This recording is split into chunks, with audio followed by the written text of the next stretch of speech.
Hello there, welcome to the Saroy channel and welcome to my Omnibus series. I've got so many of these omnibuses that are going to come out so that you'll be able to listen to an hour's worth of stories, which I know you're going to love. You know, the thing is that telling stories is such a fine art, and it's something that was practiced hundreds of years ago when people didn't have the technology that we have today. And everyone would gather around the fire and listen to a wonderful story. And also, what is so wonderful about a story is that personally, I think it is the best way to go to sleep. Every night when I go to bed, I always listen to stories. And that's something that parents used to do with their children. It's something that they still do with their children. There's nothing better than a good story. And so I hope you're going to enjoy this series. And before we start, I just want to say, do subscribe to my channel because you don't want to miss out on anything. Because I'm in for the long haul and I want to make sure that you get the most stunning stories to go to bed with at night or to listen to when you want to be one of those people sitting beside the fire and listening. Don't forget to subscribe to my channel and let's get started. I hope you're going to enjoy the omnibus. Dear Sarah and all your lovely listeners, my name is Kingston and I'm the quintessential Ohioan from the Buckeye state of Ohio, where I have lived my entire life and would never ever consider living anywhere else in the entire world, as I'm proud of my state and love living here. Ohio is on the northeastern edge of the Midwest section of the United States, with the Appalachian region covering the eastern part of the state, making up its largest territory, which is incredibly picturesque and rugged, with high hills and plunging valleys. Then there is the smaller bluegrass area to the south, consisting of steep cliffs, deep valleys, sinkholes and ubiquitous natural caves. Finally, the western part of the state is part of the flatter lowlands. I was born in Asheville, but from the age of 10 years old, I was raised on a corn farm on the northeastern quadrant of the state. My father inherited this farm from my grandfather after he chose to move to a small little townhouse in Asheville, shortly after my grandmother died of breast cancer in 2003. I ascertained that my grandfather perceived that running the farm became too arduous and labour-intensive for him. It would seem that after my grandmother's untimely demise, he simply didn't have the heart to work the farm anymore, and reluctantly decided to retire. My dad was raised on this farm with his two sisters, who are now happily married and both living in Asheville with their respective other halves, so he knew the ins and outs of managing a farm. As you can imagine, my father was only too delighted to press on with running this family farm, which my grandfather did not want to sell, as he'd put his heart and soul and invested and expended his life's work, including his blood, sweat and tears in the place. It was totally understandable and unambiguous of him not to want to sell this beloved, beguiling and bewitching place that held a lifetime of precious, ineffaceable memories for him. My father knew that the farm was a good income earner, as the corn crop was indeed sizable. And so it was in 2003, my family, which consisted of me and both my younger sisters, Hattie and Jennifer, moved from our mundane, rather mediocre city lives in Asheville to the stunning red-brick farmhouse with the large white sash windows and the stylish front door that had previously belonged to both of my grandparents. I assure you it would not have looked out of place in the English countryside. It had that quintessential old-world whimsical charm about it and an abundance of character so typically found in historic homes. It's almost as if bygone generations that had come and gone had left behind their indelible mark or blueprint on the place, and even though they had long since passed on, I believe an essence of them still remains. On one occasion, my grandfather actually told me that he had woken up during the night in the autumn of 1973 to see a young 1800s girl running across the verdant lawn and just vanishing before his very eyes. So there is without a doubt an energy to our home that is incredibly tangible. Of course, no one ever got to see the little girl again, but we do believe she lived in the house once and died of pneumonia in the 1800s, according to the historic records. I think I must have been about 10 when we moved into this exquisite home, which was in such pristine condition it didn't require any remodelling, thanks to my grandmother, who kept things in immaculate pristine condition and ensured that the house was always kept updated. The house possessed a gorgeous wraparound wooden deck that overlooked an exquisite silvery pond and was surrounded by undulating verdant valleys, ubiquitous clusters of trees, natural sylvan, acres of farmland, and pretty prairies filled with wild flowers. As kids, we were over the moon to move to the countryside, and we were enraptured and enthused by the incredible space where we could go exploring, hiking, camping, fishing, and mountain biking as often as we liked. As far as my father was concerned, leaving his job in the city to running the farm was a seamless transition. He was an accomplished farmer himself, and highly proficient in everything about managing a corn crop. Better still, my mother didn't need any persuading in regards to the spontaneous, rather random move to the countryside, because she'd been raised on a farm herself as a young girl and was eager to leave behind the life of a busy, bustling town. My strange, incredulous story begins when my grandfather came to stay with us one weekend in the summer of 2008. I remember he was walking onto the wooden wrap-around porch with a gin and tonic in his hands, and he wanted to relax and enjoy the breathtaking tangerine-orange sunset that saturated the valley in a vibrant golden haze. He had always enjoyed watching the magnificent sunset with my grandmother in their younger days, and this moment was incredibly nostalgic for him. My grandfather was blindly oblivious to the fact that there were pools of water on the deck, as our golden retriever Juniper had recently, unbeknown to all of us, taken a leisurely dip into the pond and was lying on the wooden deck to dry off. Juniper has always successfully brought the whole pond with him in that shaggy long coat of his, as pools of water literally enveloped the entire patio. As a result, my grandfather slipped on one of those puddles and lost his balance, breaking his femur quite severely. Naturally, he was rushed to hospital and underwent a lengthy surgery, and my parents insisted he recuperated back at the farmhouse where they could take care of him while he recovered. My parents felt guilty about the accident and somewhat responsible for what had happened to my grandfather. Needless to say, Juniper received a big telling off and was relegated to the dog box for a couple of days, which meant he wasn't allowed to swim in the pond for a while. But believe me, that did not last long, because a day or so later he was chasing frogs and swimming in that pond all over again, oblivious to the chaos he had recently caused. We ended up putting a sign on the wooden deck saying, "Danger, wet dog, slippery surface."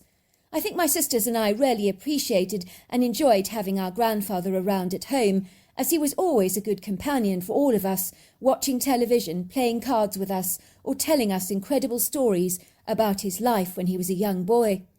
At this time of my life, I was about 15 years old and had become passionate about the subject of Bigfoot and would tune in to all the programs that I could find about the subject on television. My sisters thought my fascination with the critter was stupid and ridiculed me relentlessly for my keen interest in him. They emphatically believed that Bigfoot was as fictitious as the Tooth Fairy, and I was eager to prove them wrong. I would spend copious amounts of time in the wood green on our land, looking for any sign of Bigfoot activity, but it was to no avail, and I was very disappointed. I never found any footprints or any other signs that would point to a Bigfoot being present on our land, which did of course discourage me to a degree, but I was still an ardent, very firm believer in the subject.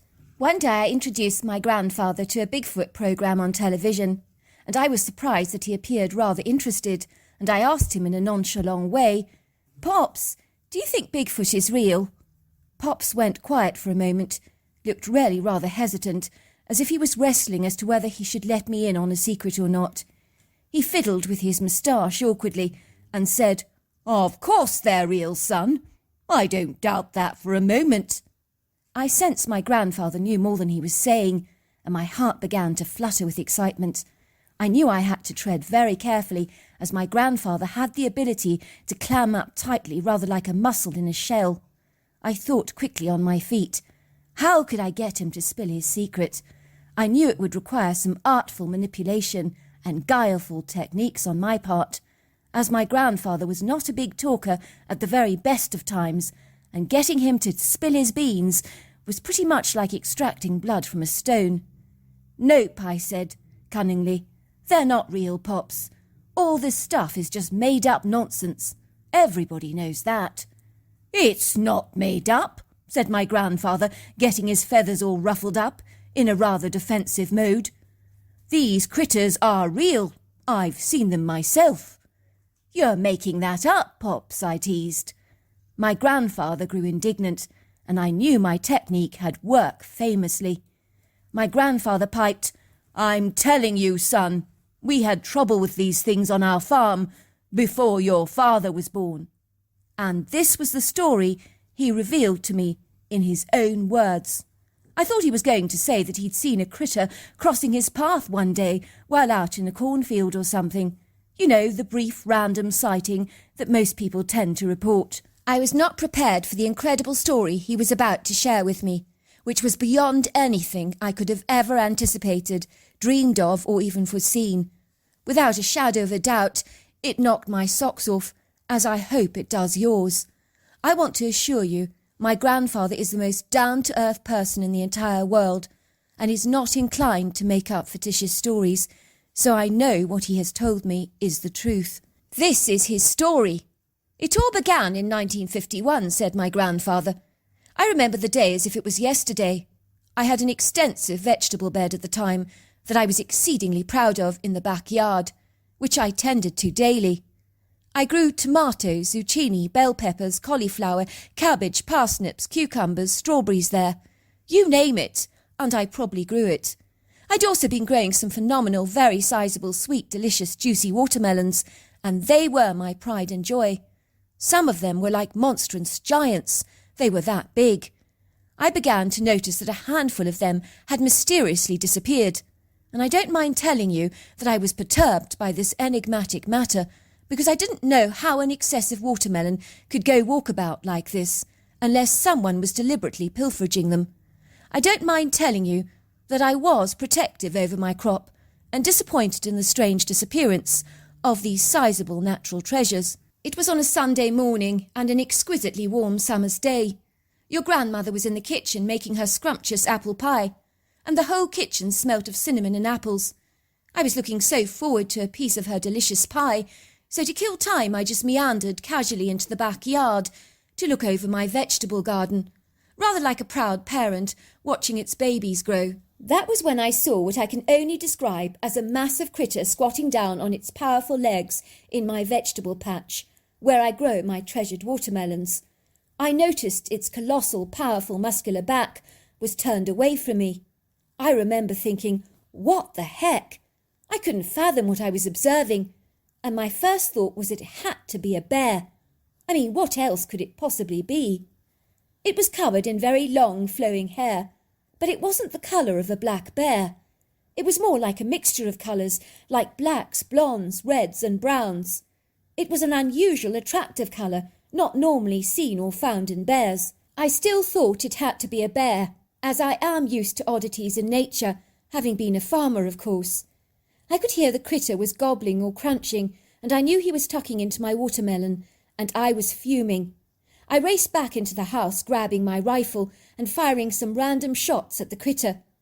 The critter got up, standing on his 2 feet, and I nearly fainted in shock. I could not believe what I was discerning. The critter was no bear. But what was it? It looked like a mixture of a man and an ape, and it was about 7 foot tall, 500 pounds, and 3 feet wide across the shoulders. I remember it was eating the watermelon much like an apple, and looked over at me in bewildered surprise after I'd fired some shots at him. And then it just took off like greased lightning with such grace. I've never seen anything move that fast in my entire life.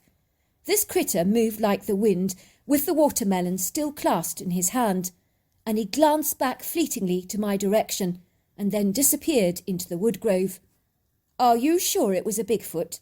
Well, at the time I had no idea what the critter was, but I assure you, now I know it was a Bigfoot. No question about it in my mind. It had the cone-shaped head, overlong arms, and powerful lofty body. As you can imagine, I informed your grandmother about what I had beheld eating watermelon in our vegetable patch. She wasn't best pleased with me shooting after the critter, as your grandmother just loved animals. I think she thought I'd chased away a bear, because it was difficult for her to comprehend that I'd encountered a hairy man that looked rather like an ape. What did you do that for? She complained. Why did you not let the critter enjoy the watermelon, for goodness sake? Why do you have to be so possessive over that wretched vegetable patch of yours? We won't be able to eat all those watermelons ourselves, so why are you being so cantankerous, grouchy and difficult? Your grandmother let out an exasperated sigh and said, I just don't understand you at times. It's hardly a wonder my hair's turned grey. It turned out your grandmother was absolutely right, as she invariably always was. It was the worst thing I could have done shooting after that Bigfoot, because it came back to bite me hard, in more ways than I could ever imagine. What do you mean? I asked, looking surprised. Well, that very night at the witching hour, when everything became hauntingly still, and there were no sounds of crickets or frogs, nor the occasional hoot of an owl or a howling coyote, all hell broke loose, much like the sound of thunder vibrating through a calm sky. At first it began with these very loud, raucous, high-pitched screams that reverberated from every part of the valley, from the north, the east, the south and the west, and they sounded like multiple women being murdered all at once. Your poor grandmother was so startled and terrified out of her skin and began to sob. The noise was so ear-piercingly loud that it just went right through you. I remember that it was so creepy that it sent spooky, insidious chills down my spine and caused the hair on my neck to stand on edge. We could hear thundering feet that sounded like a herd of trumpeting elephants racing around our home over and over again in circles to intimidate and scare us. The next thing I knew was that large rocks were being flung at the house, and one or two of them went right through the window, shattering the glass pane, leaving shards of spiky glass everywhere. It felt like we were under siege. Your poor grandmother was in a dreadful state and began to scream. I truly did not know what on earth to do. I went to the top floor of our home and looked down and realised that there were 3 of these critters. You would have thought, judging by the raging, thunderous commotion they were making, that there were hundreds of these ruddy things, but there was only 3 of them. I could tell the critters were incredibly angry and incensed. They were lashing out with the stones, and so I reached for a high-caliber rifle and shot one of the critters dead. I remember it fell back to the ground and died instantly. The other 2 screamed out in absolute horror. One went running towards the dead critter and was shaking his fists angry at me towards the upstairs window. I could tell she was a female. I ended up shooting her as well, and then the other one dead. I figured it was the 3 of them or the 2 of us, because I knew that those things would take me out now that I'd killed one of their family members. They did not look like they would forgive very easily. The next thing I knew was that your grandmother was sobbing inconsolably and was beating me with her fists all over my body and screaming, "Murderer! Murderer! Murderer! How could you kill them? You're a murderer! This is all your fault!" I remember your grandmother wept and wept because she said the critters were so human. She told me if I hadn't shot after the critter with the watermelon, none of this would have happened in the first place, and she kept telling me she hated me for being such an insensitive person. "What did you do with the bodies?" I asked. "Well, I buried them in the backyard, and let me tell you the size of these things were absolutely unbelievable. I had to get your grandmother to help me drag them along the grass to the grave, and she was far from willing to help me, but in the end she reluctantly agreed. They weighed an absolute ton. Your grandmother went to town and brought the most extravagant bouquets of exquisite flowers for their graves. Normally I would have protested about the lavish expense, but the look on your grandmother's face scared the living daylights out of me. It was like, 'If you dare mess with me, you're dead' kind of look on her face. I've never seen your grandmother more enraged. She was so incensed with me. She made me feel like I was a murderer, like Ted Bundy or someone like that. The look she gave me, whew, they even haunt me today. Well, she insisted on us performing a lavish ceremony with church music and prayers for the creatures, which I thought was way over the top. But with your grandmother in the mood that she was in, I would have walked on hot coals to appease her." "Wow, what a story," I said. "It doesn't end there, son. There is more to this outlandish tale of mine. Hold on tight, because it gets more incredulous every single minute." "There's more?" I gasped. "Oh, yes, there's more. You better believe it. There's more." The following morning I woke up to find my wife in the kitchen feeding a 2-foot-tall Bigfoot. "Now that's going too far," I said. "You expect me to believe that, Pops?" Believe what you want, son. That's what I saw. Go on, I said. What happened? Well, your grandmother began waving her finger at me and said that if I hurt this little thing that she had found on the doorstep, we would be heading for the divorce courts any time soon. I knew by the look in her eyes that she meant business. Where did the little Bigfoot come from? I asked in amazement. Well, son, I hate to say this, but I think I might have caused it to become an orphan, as I'd taken out its entire family, and that included its mother. I think it came to our doorstep looking for help, as it was desperate and quite hungry. It was also bright and intelligent. I mean, the thing was helpless. It suddenly made me feel extraordinarily guilty, as this poor thing was lost and alone in the world. What was it like? Well, it was the sweetest thing ever, but very weary of me. It didn't trust me as far as you could throw me, but it loved your grandmother. I've never seen your grandmother happier than she was, looking after that little thing. It would make these cute little noises, and it was a natural comic. It always made you laugh. Your grandmother brought it wooden blocks to play with, and it would sit on the floor for hours building things. It was incredibly creative. Your grandmother brought paints and crayons, and they would scribble together on large white pieces of art paper. I remember he loved smothering his hands in blue paint and painting even the walls with his handprints, and even on your grandmother's dress. We had recently painted the kitchen wall, but I knew better than to say anything to your grandmother for fear of having my head bitten off by her. What kind of things did he eat? I asked curiously. Well, the creature had its preferences. He seemed to like oatmeal with honey and blueberries for breakfast. For lunch he'd happily eat brown bread sandwiches with peanut butter and jelly. And for dinner he enjoyed eating a steak, but usually raw, with baked potato and salad. He loved fresh fruit for pudding, especially grapes. He really loved grapes. Did he smell funny? I asked.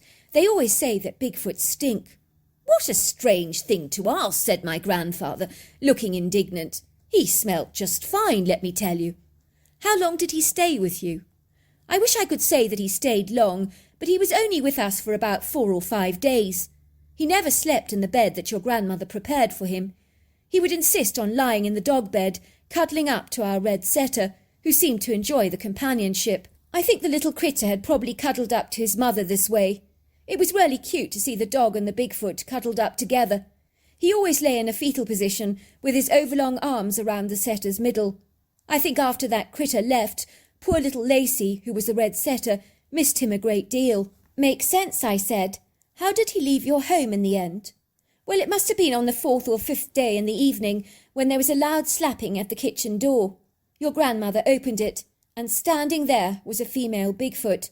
Your grandmother was absolutely amazed.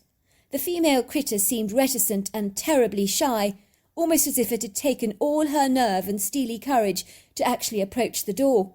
But amazingly she held her ground, and even looked in your grandmother's eyes, with a deep-set pair of brown eyes. Your gran said her eyes seemed very kind. We never got the impression that this was the little Bigfoot's mother, but possibly a distant family member. She was much more red in colour than the Bigfoots I'd shot, whose coats were multicoloured, with reds, browns and blondes.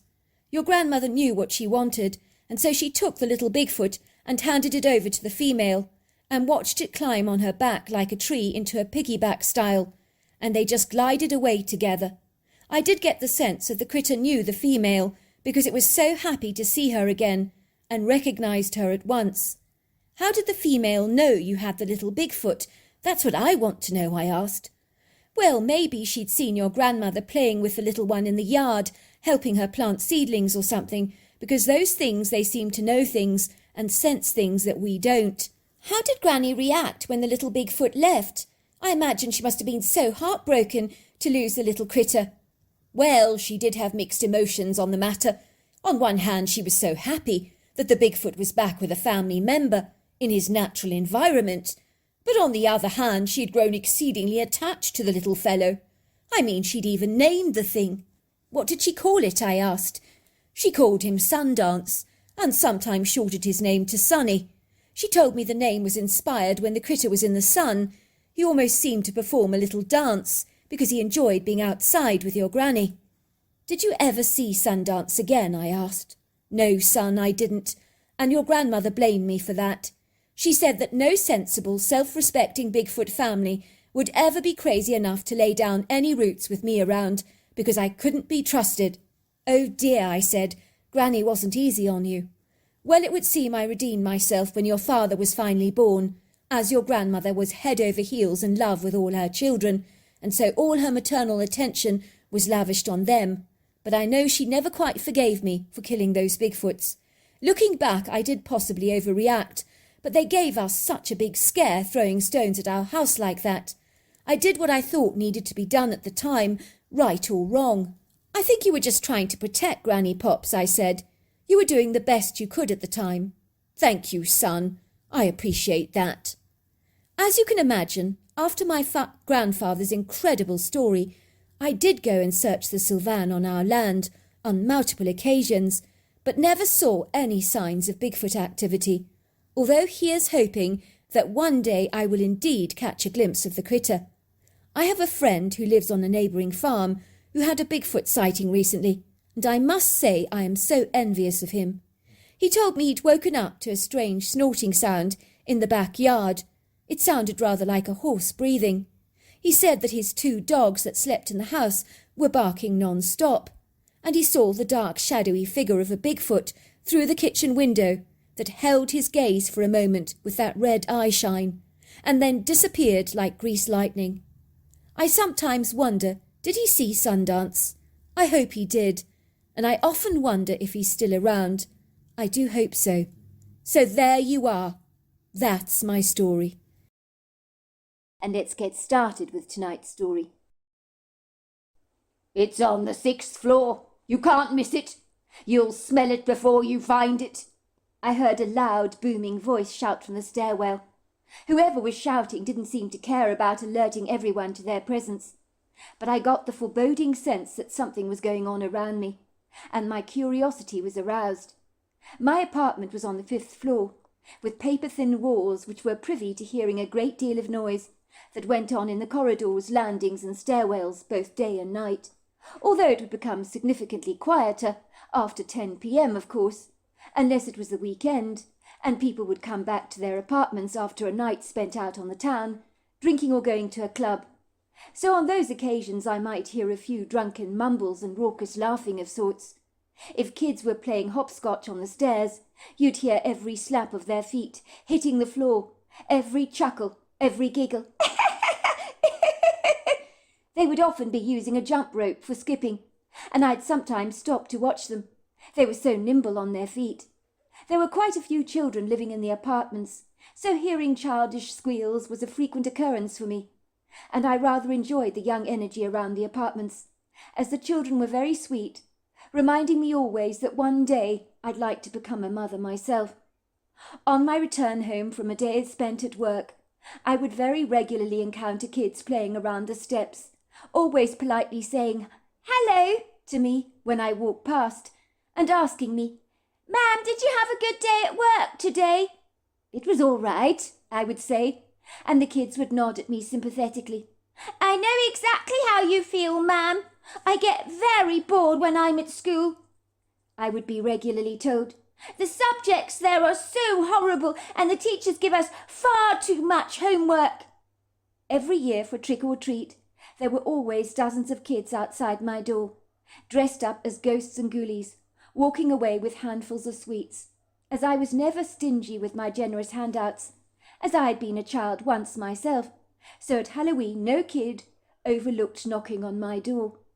Unfortunately, noise pollution was fierce in the Forsyth apartment block, which was a far cry from my peaceful life in a small, sleepy, rural, lackadaisical American town, where the only thing that would wake me up in the morning was the sound of my mother tapping on my bedroom door, asking me if I'd like some coffee, and looking on me with a warm, sunny smile on her face. I did miss my mother so much. It had taken all my courage I could muster to walk away from my family home, and to begin a life anew for myself. But the little birdie can't just stay in the nest indefinitely. It needs to learn to fly on its own. Let's just say it was not my parents that pushed me out of the nest. It was myself. Because if I didn't, I knew I'd never leave my family home. I was incredibly close to my parents, but I knew I couldn't be a mummy's and daddy's girl for the rest of my life. Although if I could have been like Peter Pan and never grown up, I wouldn't have minded one bit. I'd have liked that. There was something about the responsibility of becoming an adult that could rob you of that whimsical childlike naivety, that fresh innocence, because as you grow older, we all lose that and become more worldly wise and significantly more dull.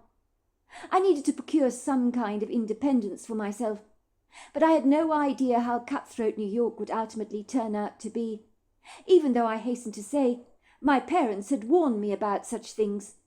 At the time I had chosen to go to New York or Boston, but in the end I settled for New York, wondering if I'd made a grievous mistake when I got here.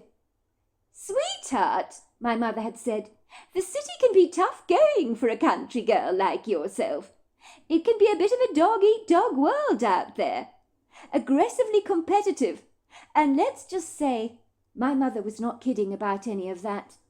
I had failed to listen to my parents' sagacious advice from so many perspectives. I thought I knew better.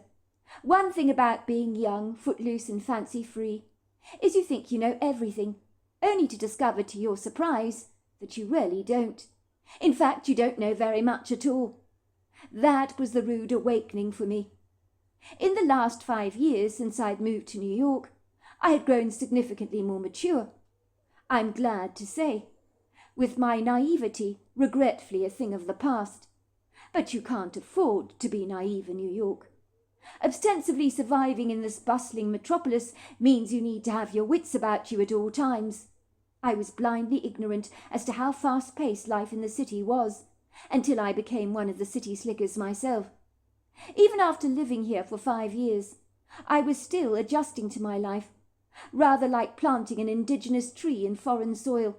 It can take a long while for the tree to settle down and adjust, to comfortably spread out its roots, and even longer for it to blossom, if indeed it blossoms at all, which is highly debatable in itself, as some country folk find it impossible to adjust to a booming city.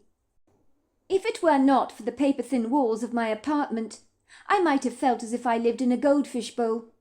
All I can say is thank God that they were not made of glass, because I already felt as if everything I did was being observed by an invisible pair of eyes, as if my immediate next-door neighbour could hear and see everything I did, from what kind of cereal I ate in the morning to what programmes I watched on television at night. I was very lucky because I lived next to a very quiet, unassuming couple called Mr. and Mrs. Mathis on one side, and a single man on the other side called Rodney Walsh. And although I heard them leaving for work every morning and returning home after work for an evening, they were not terribly noisy, so I guess I got extremely lucky with my neighbours. I didn't exactly want to have a bird's-eye view over their lives, which had they been any noisier, I most certainly would have done so, and then I would have known a lot more about their personal business, whether I wanted to or not. To all intents and purposes, my apartment was the best of what I could afford at the time. I had never anticipated that renting in New York would be like this. In my dewy, idealistic imagination, I had envisaged bigger and better things for myself. But as a simple office clerk, with an ambitious determination to make something of myself, I had a long way to go before I got any recognizable promotions. Although if I continued to work hard for the company I was working for, they in turn would be quick to promote those like myself who showed promise. I had started at the very bottom rung of the ladder and was slowly and surely working my way up, with a degree of success, as I was already being noticed by senior managers for my work ethics. That was what it was like for all junior office workers employed by the company that I shall choose not to name. You had to start at the very beginning. It's a little like sweeping up the offcuts of hair in a hair salon until you finally end up washing hair, and one day you're promoted to becoming a stylist yourself. Before I came to New York City, I saw myself living in a very attractive, opulent apartment with plush furnishings and pretty prepossessing views over a dreamy park. But my high hopes were short-lived and somewhat delusional. The reality bore no resemblance to my unrealistic expectations. Although the apartment block I moved to had a stunning courtyard and a backyard for the residents to enjoy that had been skillfully landscaped, sometimes I would sit there on a park bench on an evening and watch the world go by, as I enjoyed being close to nature. I had reasoned with myself before I came to New York that I could have everything when I came here, and that included lots and lots of friends, but it never worked out the way I'd imagined. When I had the opportunity on a weekend, I would meet up with a girlfriend from the office called Cassandra, and we'd go for walks in the park together and have lunch on a Saturday afternoon. She was about the only good friend I had in New York, after having lived here for 5 years, along with a very sweet old man in our apartment block called George Charlotta, who lived on the 6th floor, in the flat directly above mine. So it was very lonely, living in a big city at times. I guess I hadn't fully appreciated how expensive New York would ultimately be. Space was naturally a premium living here. You had to pay big bucks for every square foot of property you invested in from your landlord, which becomes significantly more pricey if the location in question is highly sought after and very desirable. It was a saving grace that on the outside the Forsyth apartment block boasted grandiose classic-style architecture with arched windows and white columns. It was a historic building that had belonged to a wealthy family at the turn of the century, a Mr. and Mrs. Forsyth, who moved around in illustrious circles in New York. If you didn't know any better, you would think the building contained upmarket, very swish, fully furnished, very expensive apartments, when the reverse was actually true, as swish the apartments certainly were not. But to be fair, although tiny, they were reasonably modest and well presented, with attractive enough furnishings. I did my level best to put my own personal stamp on the place, to make it my own, and I'd like to think I did a reasonably good job in that regard. I will say the interior designers of the apartments had skillfully used every single nook and cranny efficiently to maximize the limited space. When I first visited the Forsyth apartment block to look at an apartment here advertised for rent, I was so sure it would be absolutely gorgeous on the inside, if the outside was anything to go by. But my high hopes were quickly severed and my enthusiasm curtailed. It seemed when it comes to renting in New York, you get exactly what you pay for. As I said before, both the size of the apartment and the location all play their quintessential role in influencing the cost of your monthly rent. I remember there had been a sizable queue of people eager to see the apartment that I was looking at. Many of them were from South America and were speaking Portuguese among themselves. It really was like standing among a herd of wildebeest in the Serengeti Game Reserve in Tanzania, and hoping to be singled out for favour. There was a frenzied energy when I arrived on the scene, and it felt as if I was standing amidst starving people who wanted to grab all the food parcels on offer, and are fighting to get the food first in case they miss out. It was that kind of greedy energy which put me immediately on edge. It was awful to have your eye on something that everybody else wanted as well. It felt as if I was caught up in a snatch and grab situation. I remember feeling immediately defeated by the overwhelming sense that another apartment was about to slip through my fingers like butter, as with so many people wanting to get their claws on the apartment as I did, I knew there would only be one winner, and I decided that I could not afford to be reticently bashful. I had to be assertive and needed to take the bull by the horns. I had just about had enough of apartment hunting at this stage of the game, and I was willing to settle for almost anything that I could afford, providing it was clean and respectable looking, which this apartment certainly was, and furthermore it was close to a subway where I could catch the underground train to get to work, so its convenience was very attractive. Ostensibly, I was battle-weary and absolutely exhausted from having traipsed through so many apartments over New York that had been snatched away from me right under my nose. I gave the landlord a big wink. He caught my eye. I flicked some cash in my hand at him, like a back payment, and he discreetly took the money from me and surreptitiously gave me a nod.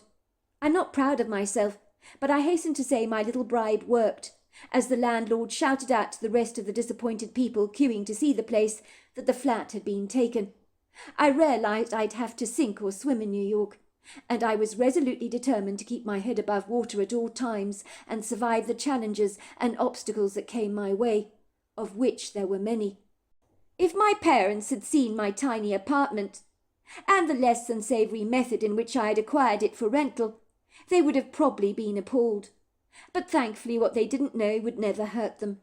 For me it was like living in a matchbox, but to be fair it was reasonably well presented, so I didn't have very much to complain about in the grand scheme of things.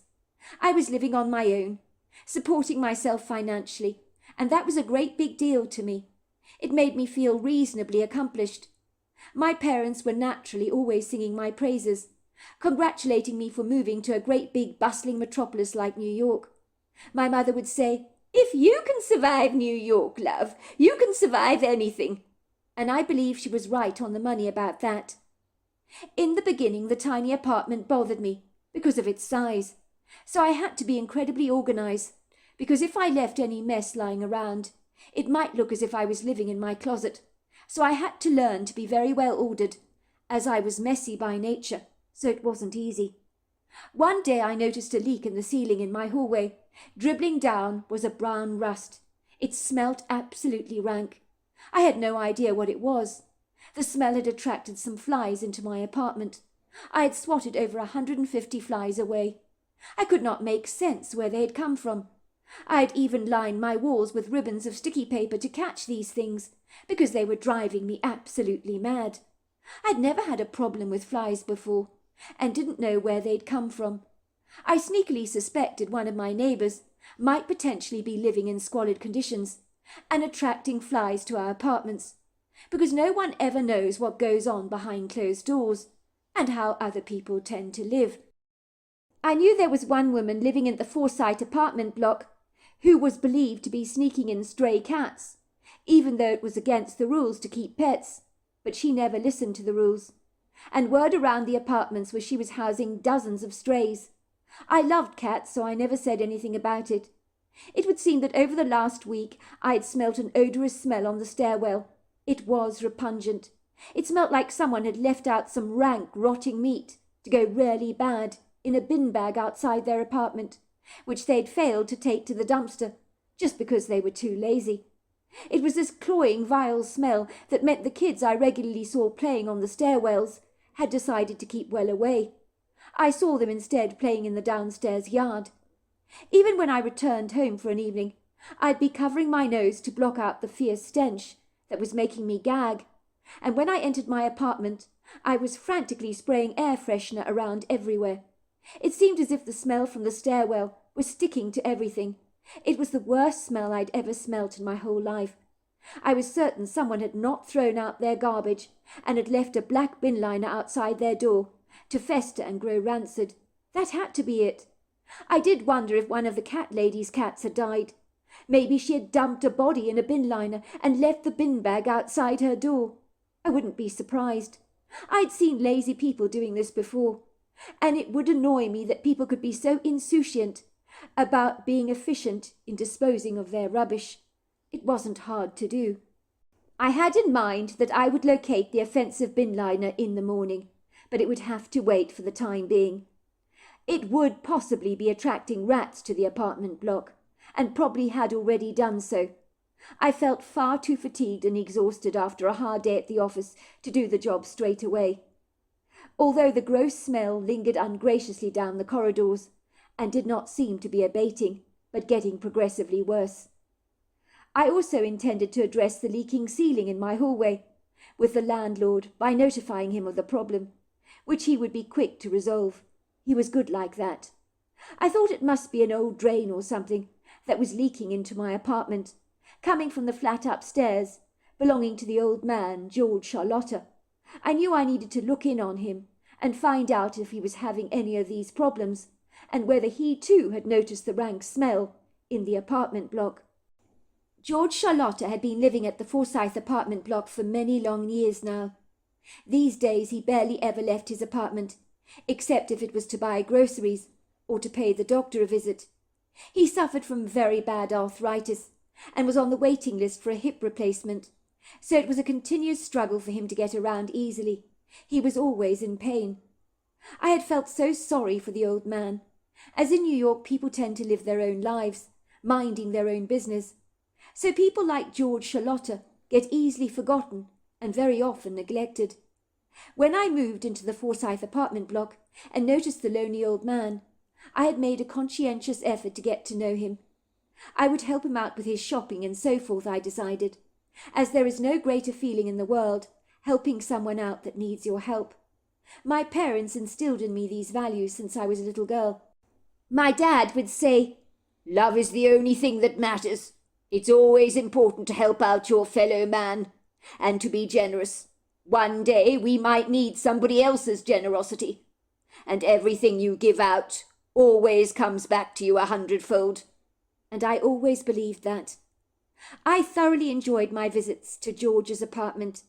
I felt quite lonely myself living in a huge city, and was struggling to make enduring friendships.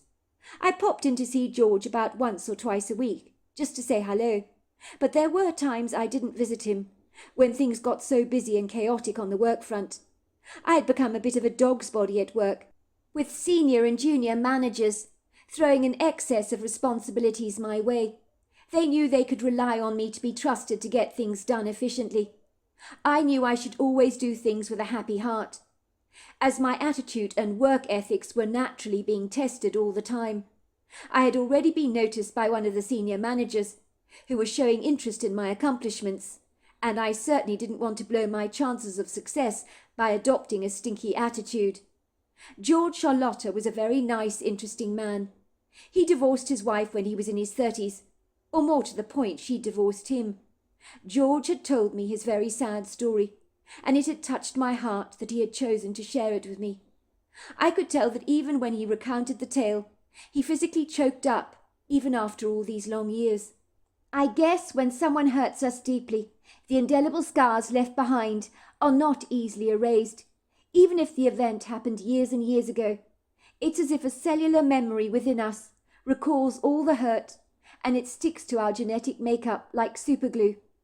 One day George had arrived back at his house, where at the time he'd been living in Toronto, where he lived in a somewhat bohemian, rather eclectic Kensington market neighbourhood, known for its vintage boutiques, art spaces, cheese shops, bakeries and trendy places to eat.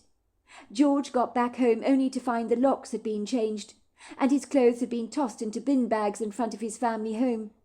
George was startled to discover all the clothes belonged to him, and when he tried to get into their semi-detached house, the door refused to budge.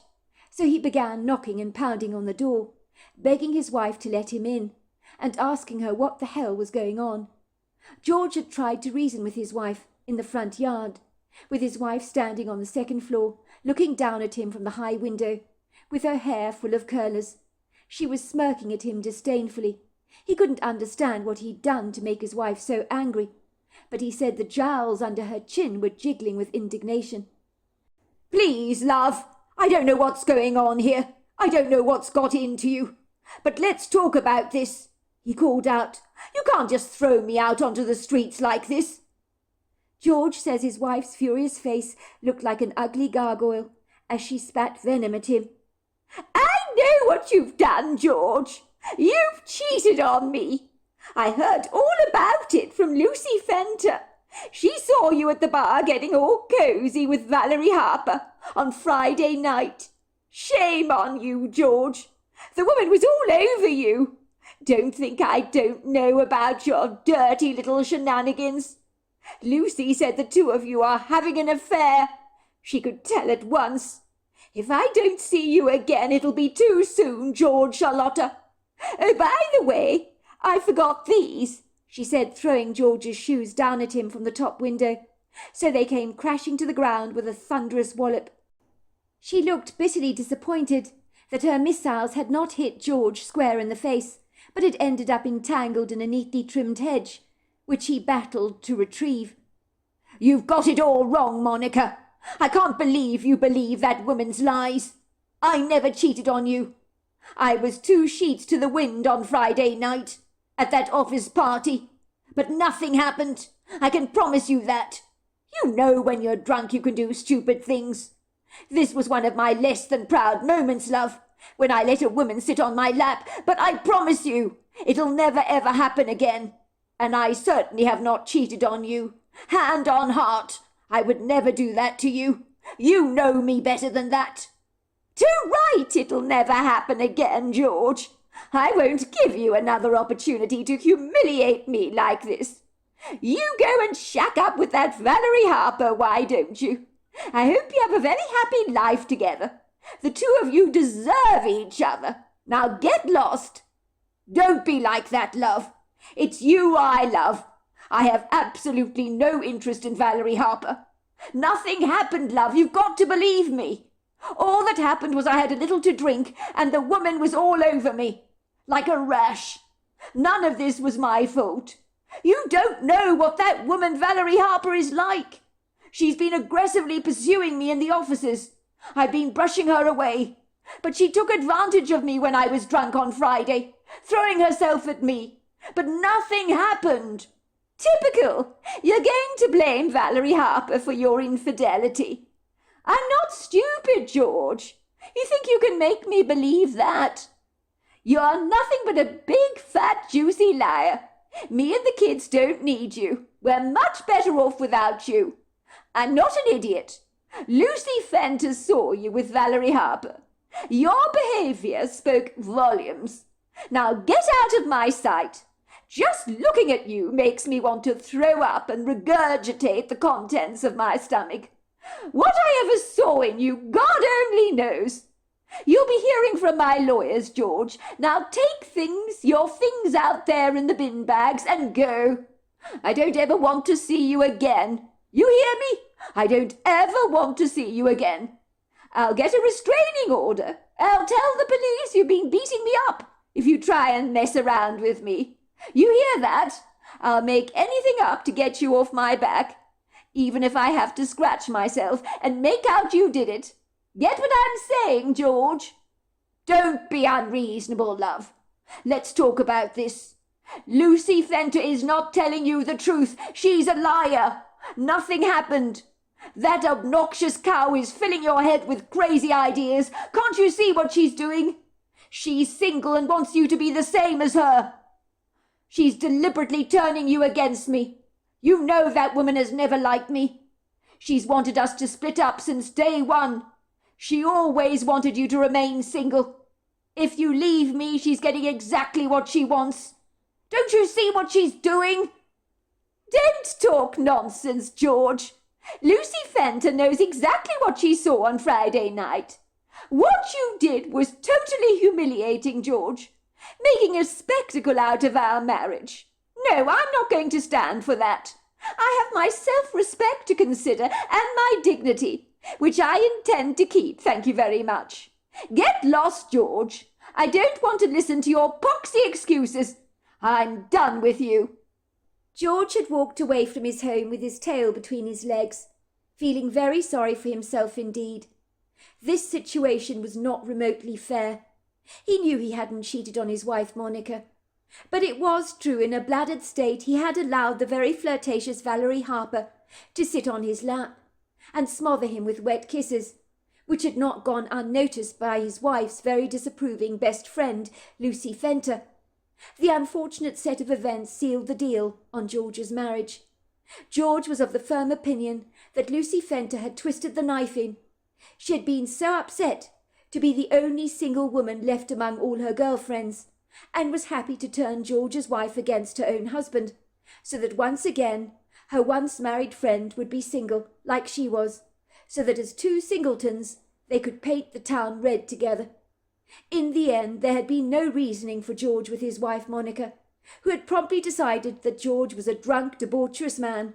The label had stuck, with everyone telling her she was well rid of the lecherous good-for-nothing sod. When I met George, I could not help but think these unfortunate labels, that had sandblasted his life with such an abrasive cruelty, had been very unfair. But it seemed his wife Monica, the woman he'd married, had had a heart of stone, with not an ounce of compassion in her.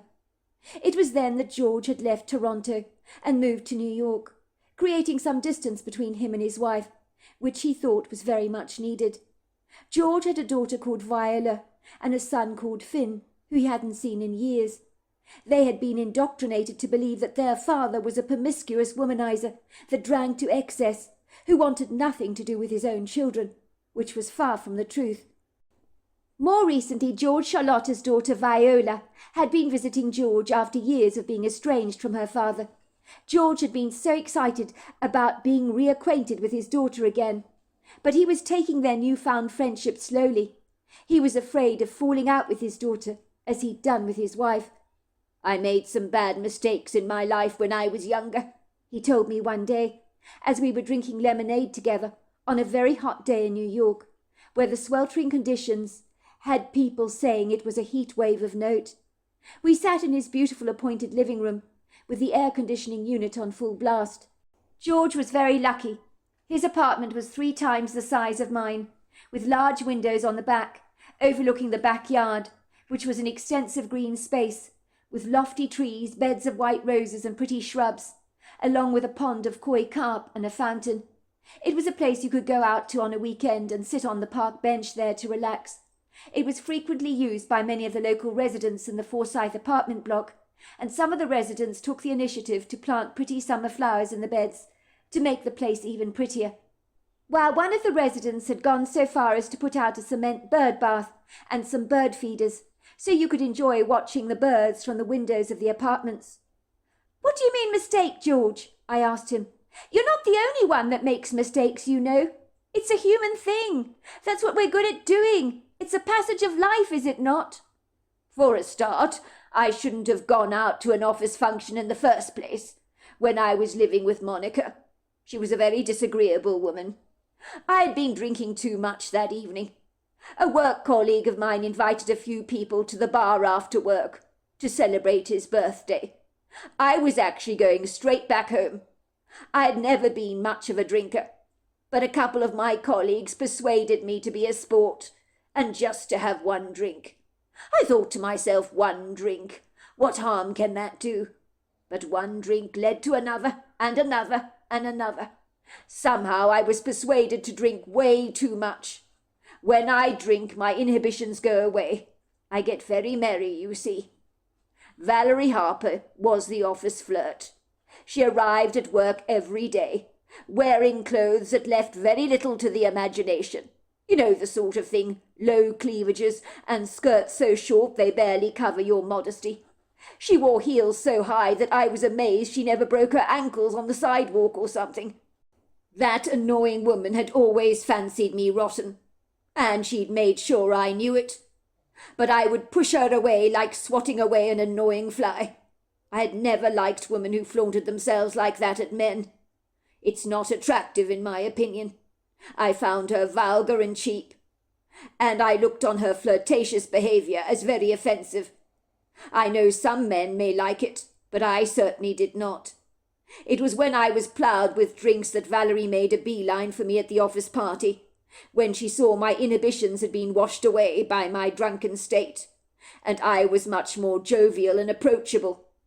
She saw this as her quintessential opportunity to throw herself at me. "Oh, I'm so sorry, George. That's awful. I know women like that, so I do understand what you went through. That's terrible." "Well, that's what landed me in the hot water, so to speak. If my wife's friend Lucy Fenter had not been at the bar that night, my wife Monica may not have known about the unfortunate incident that was to wreck my marriage. Unfortunately, my wife's friend had been hired as a temp at our offices, and I had no notion of knowing that she was watching me and my every move like a hawk at the bar that night. I do vaguely recall getting bladdered on that Friday evening, with the heat rushing to my cheeks, and the next thing I knew that Valerie Harper was literally doing a lap dance on me, with everybody cheering. I guess I was infected by the upbeat mood at the bar, and was enjoying myself to a degree. Oh, poor you, George. I can only imagine. It's amazing what happens when we get drunk. But your wife should have understood all that." "Oh, forget my wife. She never understood things like that. Valerie certainly felt like the cat who'd got the cream. She knew she had me in her sharp red talons, and I was in such a drunken stupor, I had no idea what was going on around me. Lucy Fenter was eyewitness to the event, reporting it back to my wife, every single detail of what she'd seen, as if she was a reporter for the New York Times. I think she took great delight in spilling the dirt on me. She made out, of course, that I was having an affair with Valerie. It wasn't true at all. One of my monumental mistakes was not telling Monica about the incident when I'd sobered up the following morning. I just thought it wasn't worth mentioning it. I mean, nothing had happened. There was nothing really to tell. In hindsight, had I told Monica that a woman at the office party had been all over me, well, her best friend, so to speak, I don't think she'd have been quick to forgive me anyway. I really regret not fighting for my marriage and my children. I walked away as if I was guilty as charged. In truth, I did feel responsible for allowing myself to get drunk that night. In doing so, I lost everything.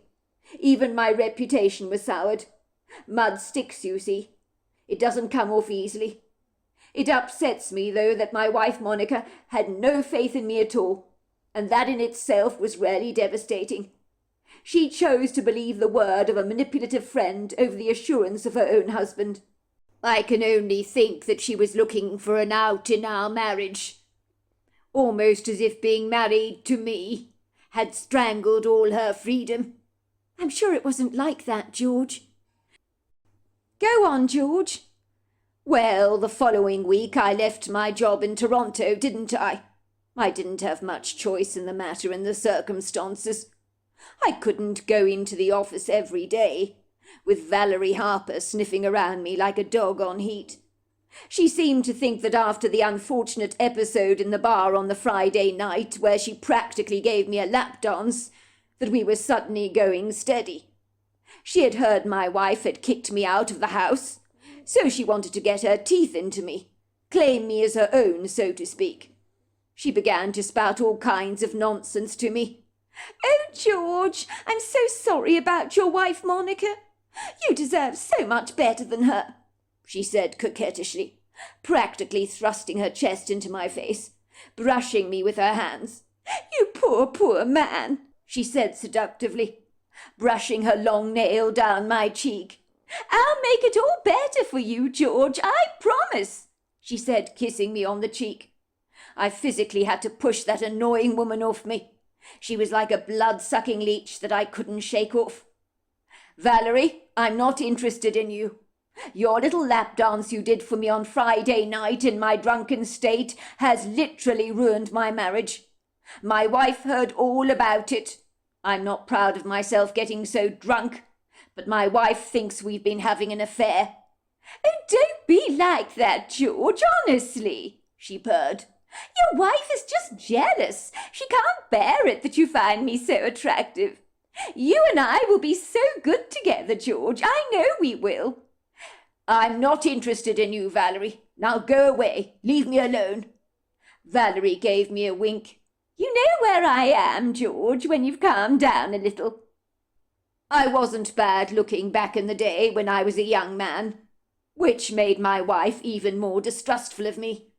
I was glad to leave Toronto for a fresh and brand new start, most especially to get away from the likes of Valerie Harper, who would have loved to have got her claws into me permanently. I came here at the time because I had two grandparents living in New York. I moved in with them for a while, until I found a great job in the city. My grandparents were extremely good people, who admitted to me that they had never liked my wife Monica. They weren't surprised that she'd spat me out with the bathwater. You were too good for her, George, they told me. Count your blessings she's out of your life. After George had told me his sorry story, I looked at George Charlotta through very empathetic eyes. But I don't understand, George, I said. I mean, some of us get bladdered from time to time, don't we? We all make mistakes in our lives. You made a mistake for just one evening. Why didn't you insist in telling Monica what really happened at the office party? I'm sure she'd have forgiven you. It seems like her nasty girlfriend was hell-bent on breaking you apart. That girl, Lucy Fenter, did a fine job of ending my marriage for me. But, to be fair, Monica let her do it. You don't know Monica, said George, looking reflective. Forgiveness was not one of her strong redeeming points. In truth, I've never known Monica to forgive anyone for anything. When we got together, I remember she hadn't spoken to her mother for years because of a massive fallout over a car her mother had bought her younger sister. She was resentful she had received nothing, so she chose never to speak to her mother again after that. Her mother apologized profusely, even sent her a check in the post to compensate for the fact that she hadn't bought my wife a car. My wife sent her the check back and said she wanted nothing more to do with her mother. The damage had been done. When her mother died, she never even attended her funeral. I reasoned with her about that when we got married. I told her she should rekindle her relationship with her mother, because you only have one mother, don't you? But she refused point blank. Monica was a tough woman who took no nonsense from anyone. You know the type. She sounds absolutely awful, George. I'm sorry, but she does. You didn't actually cheat on her, did you? You didn't do anything. That woman just gave you a lap dance. And then she just wants to end the marriage over that. It's insane. As incongruous as it may sound, I loved Monica to death. But she was an impossible woman. And when I say impossible, I mean impossible. If I got into an argument with her, I always lost, even when I was in the right. Because with Monica, you could never ever win. I just don't get it, George. I don't understand her at all. I don't understand why she refused to forgive you. My wife was doggedly stubborn. There was nothing that I could say to convince her of my innocence. I was guilty as far as she was concerned. And I knew that fighting her was a losing battle. Would only make her all the more mad. Ultimately, she would stop me from seeing the kids, which she did anyway. She had very strong views on cheating. On the day we got married, she told me that if I so much as looked at another woman with lust in my eyes, I was a goner. I knew she meant every word of it, but I wasn't remotely concerned, because I only had eyes for her. I always only had eyes for her. But she was a jealous woman, you see. And in the beginning that was rather endearing, until it became like a noose around my neck. She was always accusing me of fancying someone else, which was never true. I'm afraid everything was always about her. She expected to be the center of the universe in my world, and she was. I gave her everything until it wasn't enough. I'm sorry, George, I don't know what you saw in her. You gave up on your marriage. You felt defeated by your wife. Surely you could have met somebody else. I gave up, and I never went out with another woman again. I guess I had too many war wounds. Maybe I thought other women would spit me out like my wife had done. And Valerie Harper had scared me half to death with her outrageous flirtations. I remember I did try to date a couple of times. I arranged to meet women at a local bar on 2 separate occasions, but I chickened out. I got so far as getting to the bar and seeing the woman waiting for me, and I ran out of that bar like a bat out of hell, as I was afraid of my own shadow. But why would you do that, George? You might have met someone really nice. Then you wouldn't have had to spend all these years on your own. Well, I still loved Monica, even after everything that had happened. I guess in a way I felt I was cheating on her, seeing someone else, even though I was out of the picture by then. I thought one day that Monica would change her mind and realize that I'd never cheated on her, and that we could get together again and live together, rekindle the flame, so to speak. I was deluding myself. Monica refused to let me see my children. Then she shacked up with another man, whom she eventually kicked out of the house because she described him as a lazy slob. It didn't take much for Monica to abandon you like she did with her own mother. That was what she was like. You know what, George? I don't think your wife Monica threw you out because of Valerie Harper. I think she spat you out because she got bored. She was looking for an excuse to leave you, like she did with her next boyfriend and her mother. It seems like when she's had enough of you, she just spits you out. I've heard of people like that before, you know. You may well be right. My wife certainly had a poor tolerance threshold. I remember if I ever left the loo seat up in our home, Monica would have kittens. Anything I did that upset her, she would go ballistic. Oh, she sounds like the most difficult woman, George. Some people might say you had a lucky escape. I'm inclined to think you did. That's what I kept telling myself over the years. But let me tell you, I missed my wife, most especially my children. And my life, of course, was never the same once the relationship ended. I suppose over the years I've been rotting away in this apartment, and now I'm an old man with arthritis and a flailing hip. I don't get around easily these days, but I try to make the most of my life. I read a lot to keep myself entertained. I have the occasional tipple, enjoying a bit of brandy from time to time. I also enjoy the occasional smoke from my pipe. But I do get lonely living up here in the apartments. But I enjoy doing a spot of bird watching from this floor. So I don't have it all bad, you know. But now your daughter Viola has come into your life. You must be so happy about that, George. I bet you never saw that happening. You thought that Monica would never let your children visit you. And then she turns up on your doorstep like that. I mean, that's brilliant news, isn't it? It is brilliant news, but it's baby steps at the moment, said George, a twinkle appearing in his eyes. Viola arrived on my doorstep about 6 months ago. I was so thrilled to see her. I couldn't believe it. She lives in Canada, you see. It's a long way from here for her to come. She lives in Canmore in Alberta. It's in Alberta's Rocky Mountains close to Calgary, with the craggy summits of the Three Sisters. Besides that, I've since learnt that I'm a grandfather. I have grandchildren. My son Finn has 2 adult children, and Viola has 2 children whom I've never met. A young man called Luca, who's round about your age, I suspect. He's about 27. And then there's his sister Farrell, who's 25. Viola's shown me pictures of the 2 of them. They're very attractive young people. Oh, I'm so glad to hear that, George. Your daughter certainly lives in an idyllic part of the world. It sure is idyllic, George admitted. So what happened when you saw Viola at your doorstep? Did you actually know it was her, George? George chuckled. No, I didn't. In truth, I thought she was someone trying to sell me something. We'd recently had these salesmen infiltrate the apartment block, determined to give us a demonstration on the latest hoovers that they were hoping people would buy. I mean, what am I going to do with a great big hefty hoover in a place like this?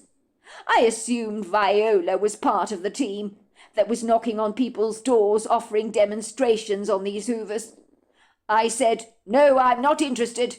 I'm sure your hoovers are great, but no thank you very much.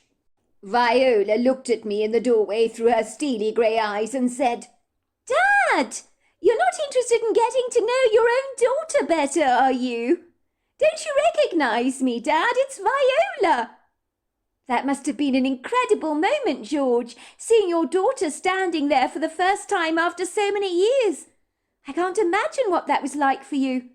I suspect in your mind's eye she was still the little girl you'd remembered all those years ago. I know that people never age in your own mind when you haven't seen them for a long time.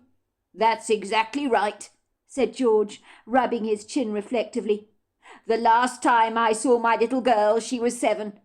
So it was an incredible moment seeing her as a mature woman. Like you say, I always thought of her as a cheeky little 7-year-old. I reconciled myself to the fact that my ex-wife had poisoned my kids against me, so that I would never see them again. And you know what? I was at peace with that. How could you be at peace with that, George? I'm so sorry, but you had a right to see your children. Well, I decided not to fight for my rights. As the kid's father in court, I didn't want any ugly business, or to create a stink. I thought when the children were old enough they would likely look me up on their own if they wanted a relationship with their father. I wrote to them all the time, sent them a plethora of cards and presents for birthdays and Christmases.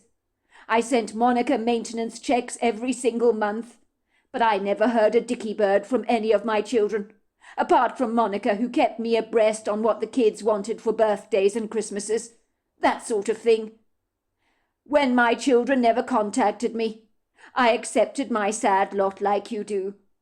So when I saw Viola standing in the doorway, I was frozen to the spot for a moment, opening and closing my mouth like a stunned goldfish. I then asked her to come in, when I began to calm down from the shock of seeing her. In that moment, I don't think I have felt so much joy as I did then. We fell into each other's arms and Viola sobbed into my shirt, apologizing that she hadn't looked me up for a very long time. She believed her mother had poisoned her mind against me. I assured her it wasn't too late for us to get to know each other again, and that seems to have brought her considerable comfort. So that's what we're doing at the moment, getting to know each other better. It was surprising looking at Viola and being able to see myself in her. We have the same chin and the same hooded eyes. How old is Viola, George, if you don't mind my asking you? Let's see. I think she must be about 57 years old. Yes, that's about right. She chose to look me up after my ex-wife Monica had died from lung cancer. I had no idea she'd passed away. That was news to me. But if anything was going to get her, it would have been the cigarettes. She was a heavy smoker. She had been smoking cigarettes like a chimney since she was a teenager.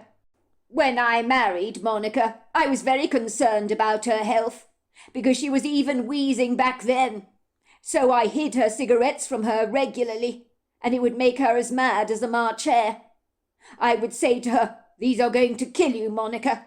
And she would say, "I'd rather have a shorter life, George, and smoke than miss out on a cigarette." So I guess in the end she got her wish, did she not? "She sure did, George," I said. "So your daughter Viola looks you up only after Monica dies. What had Monica told her about you?" "That was the interesting part," chuckled George. "My wife Monica spun a web of lies about me to both Viola and Finn. I'm not surprised they never looked me up. According to Monica, I was a womanizer that spent my life chasing after women, and I was permanently bladdered, always 2 sheets to the wind. She told them I was probably lying passed out in a ditch somewhere, after a drunken brawl in the bar. She had done everything to poison my children's minds against me. So my son Finn naturally wanted nothing to do with me. But Viola, well, she was different. She was still rather curious about me. She had still decided that after her mother died, she would look me up, and that's what she did."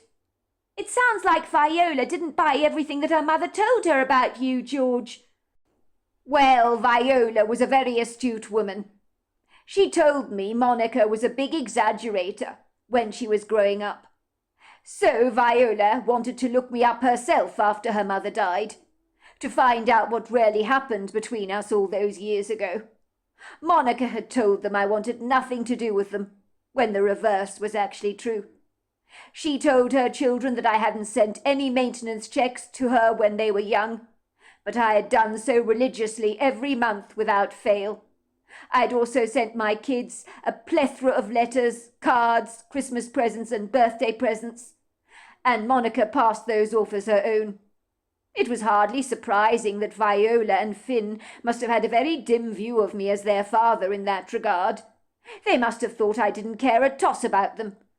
"Well, at least you can get to know your daughter a whole lot better now," I said encouragingly. "Not all is lost, George.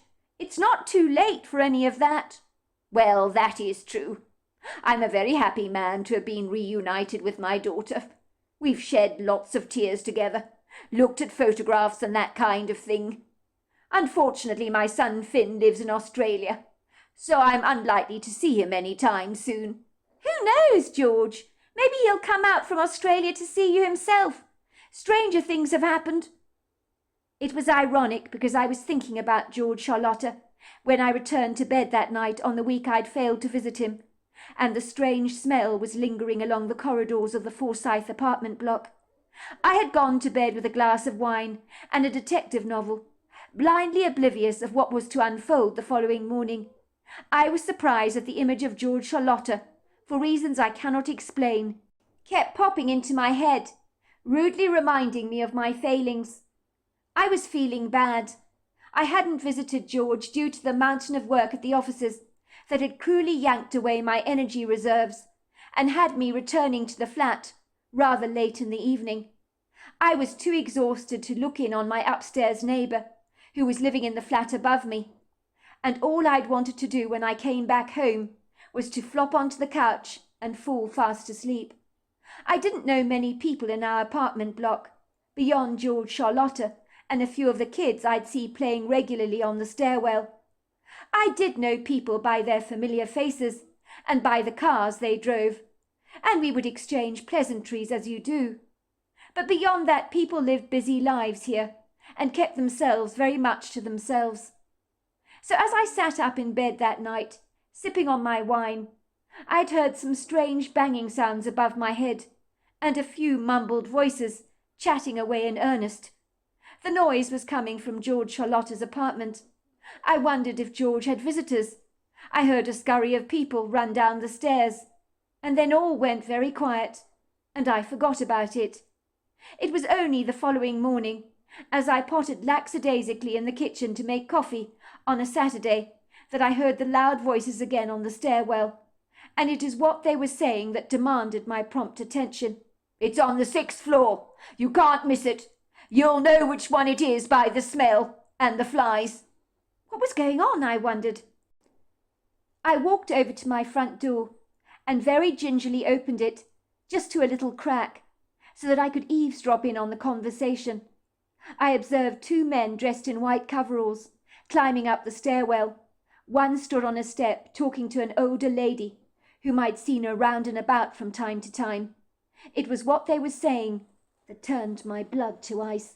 So it was you, ma'am, that called the police, was it? Came the male voice, belonging to a man dressed in the white plastic coveralls. Yes, the smell was so bad, and I saw flies all over that apartment. I knew something was up. I'm very sorry, ma'am, that you had to witness that. It's never easy, is it? The flies and the smell are usually a huge giveaway. It's George I feel sorry for. He was such a lovely old man, you know. Kept himself to himself. It must have been awful for him dying alone like that in the apartment. The people who live next door to him are away, you see, and the flat on his other side is being refurbished by the landlord. It's not occupied at present. Otherwise, I think he may have been discovered sooner. If someone had been in, maybe they'd have noticed something wasn't right. Dying on your own like that, I just can't imagine. Poor George. It happens a lot, ma'am, here in New York. Every day people die alone. It's not that unusual. Several thousand every year, as it happens, die on their own. Their bodies are discovered rather late in the day, but it's the smell that usually gives them away. Why do you think he died like he did? I know he had a bad hip. He was waiting to have hip replacement surgery, you know. Do you think he took a nasty fall? It's a possibility, ma'am. His body was found at the base of the staircase. So after the autopsy report, they'll be able to find out what happened with him. We're simply the clean-up team, so we have to throw contaminated material away. Body fluids, stuff like that, if you know what I mean. It's not a pretty job, but someone's got to do it. We're going to be removing the floorboards and any contaminated material that needs to be disposed of, that is regarded as hazardous waste. Oh, how dreadful! I can't imagine what kind of a job that must be for you. You get used to it, ma'am, and it pays very well. Thanks to you, the body was taken to the mortuary last night. It could have been worse. Well, you know, everybody was complaining about the horrific smell in the apartments.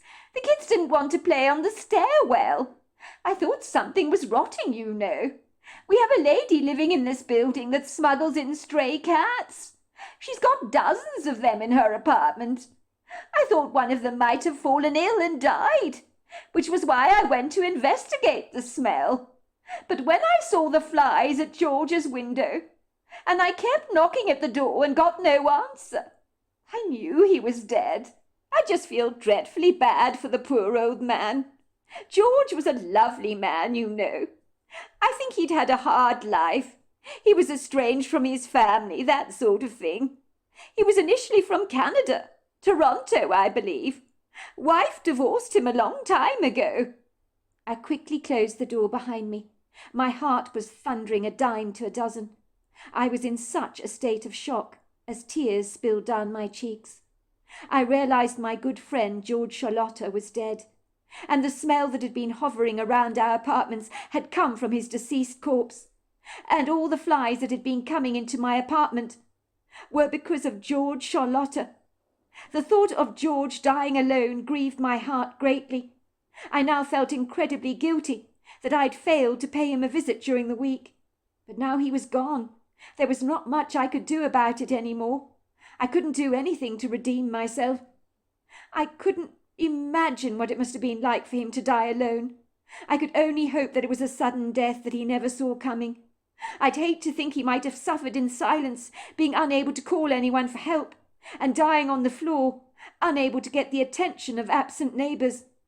The more I thought about this, the more I chastised myself for failing to visit him. It was a short while later that there was a knock at my door. I reluctantly opened it, and there were two men in white, the men that I'd seen earlier on in the stairwell, now standing in my doorway. I knew they were part of the clean-up crew that had been recruited to clean up after George Charlotta. But what were they doing at my door, I wondered. "Hello, ma'am. I'm very sorry to disturb you." "How can I help you?" I asked. "We're the clean-up crew. Cleaning up after a dead corpse, I'm afraid. The man who lived in the apartment directly above you has died. His body was decomposing for a week before it was found by one of the residents. I'm sure you must have noticed the foul smell around the place. It could, of course, have been a great deal worse. But luckily George Charlotta's air conditioning was on cold, so it delayed his decomposition, which is most fortunate, because after the heat wave we've had, it certainly doesn't do any favours when it comes to dead bodies, as you can imagine." "Yes, I did notice the nasty smell, but I had no idea it was a dead body. George was a great friend of mine. I'm very, very sad he's gone." "I'm sorry for your loss, ma'am, if that is the case." "How can I help you?" I asked them. "I'm afraid, man, we need to remove a ceiling of yours. It seems that some of the deceased body fluids have seeped through your ceiling, which we are going to have to replace. We have informed your landlord about the matter, and he's given us the go-ahead to do the job. It is hazardous waste material that needs to be disposed of at once." "Oh, yes, I noticed there was some brown stuff leaking through the ceiling in the hallway," I told them, feeling horrified that something I had mistaken for rust was probably George Charlotta's body fluids. How could I not have realized what was going on above my head? How could I have been so foolish? It was a while later, after the clean-up team had left and successfully refitted my ceiling, that there was a knock at the door. A very elegant, well-made-up woman in her late 50s stood in my doorway. It would seem on this Saturday morning I had received my fair share of unexpected visitors. I wondered who the woman was. She stood in the doorway and just sobbed. I insisted she came into the kitchen while I made her a sweet cup of tea. At this point in time, I had no clue who she was. But you have to invite someone sad into your house, because what else can you do? I did reason she might be a friend of George Charlotta's, and had just only learnt the grievous news. That had to be it. "Are you all right?" I asked her, as I handed her a mug of tea. "I've put in 3 sugars. Is that sweet enough?" "I can't believe it," said the woman, staring vacantly into space. "I got here this morning to visit my father, and I've just found out that he's died. Oh, my goodness, I can't believe he's dead. I just can't believe it. I'm in shock. It's so unfair. I've only started to get to know him after all these years. I wanted my children to meet him, and my brother Finn, who lives in Australia. There was so much catching up we needed to do, and now this has to happen. My father, he was healthy, you know, but he had a bad hip, a touch of arthritis. So him dying like this, without due warning, is so grievously upsetting. How could this have happened?" "Oh, my goodness gracious! You must be Viola, George Charlotta's daughter. Goodness gracious me, I can't believe I'm meeting you now. He's told me so much about you, how you've been rekindling your relationship, what you mean to him. He's been so terribly excited about your impromptu arrival in his life. It's brought him so much joy. Oh, I'm so dreadfully sorry for your loss. I just don't know what to say. Well, I came to see you because my father told me all about you. I gather you're the only person in this apartment block that would visit him sometimes twice a week. I wanted to thank you personally for that. I also wanted I don't know what I wanted to do. Look at me. I'm blubbering in front of you. What must you think of me? My father was a very lonely man, you see. Your visits meant the world to him. When he told me about you, I was heartily relieved to know that someone was looking out for him. It can be terribly lonely in New York, you know. I felt a heat rising up from my neck to my face. I hung my head in shame. I'm so sorry, Viola. I meant to visit your father this last week. It is true. I usually visit him twice a week. Can you believe that? Twice a week I've been visiting your dad. But this week I didn't visit him at all. Everything got on top of me at work. The managers were just throwing so much work my way, and it just consumed me. I now feel completely awful because he died all on his own. Even though I noticed an increase in flies and a foul stench around the place, but I never figured out what was going on. I feel like I let you down badly, and I let, George down. I'm just so sorry. I feel dreadful. Viola began to sob, so I handed her some tissues. Don't mind me. This is just such a dreadful shock. And you have been visiting my father twice a week, and the fact that you missed this last week doesn't matter at all. The main thing is you've been a good friend to him, so please don't blame yourself for any of this. I was getting to know my dad better after years of being estranged from him, and then this has to happen. Why does life have to be so unfair?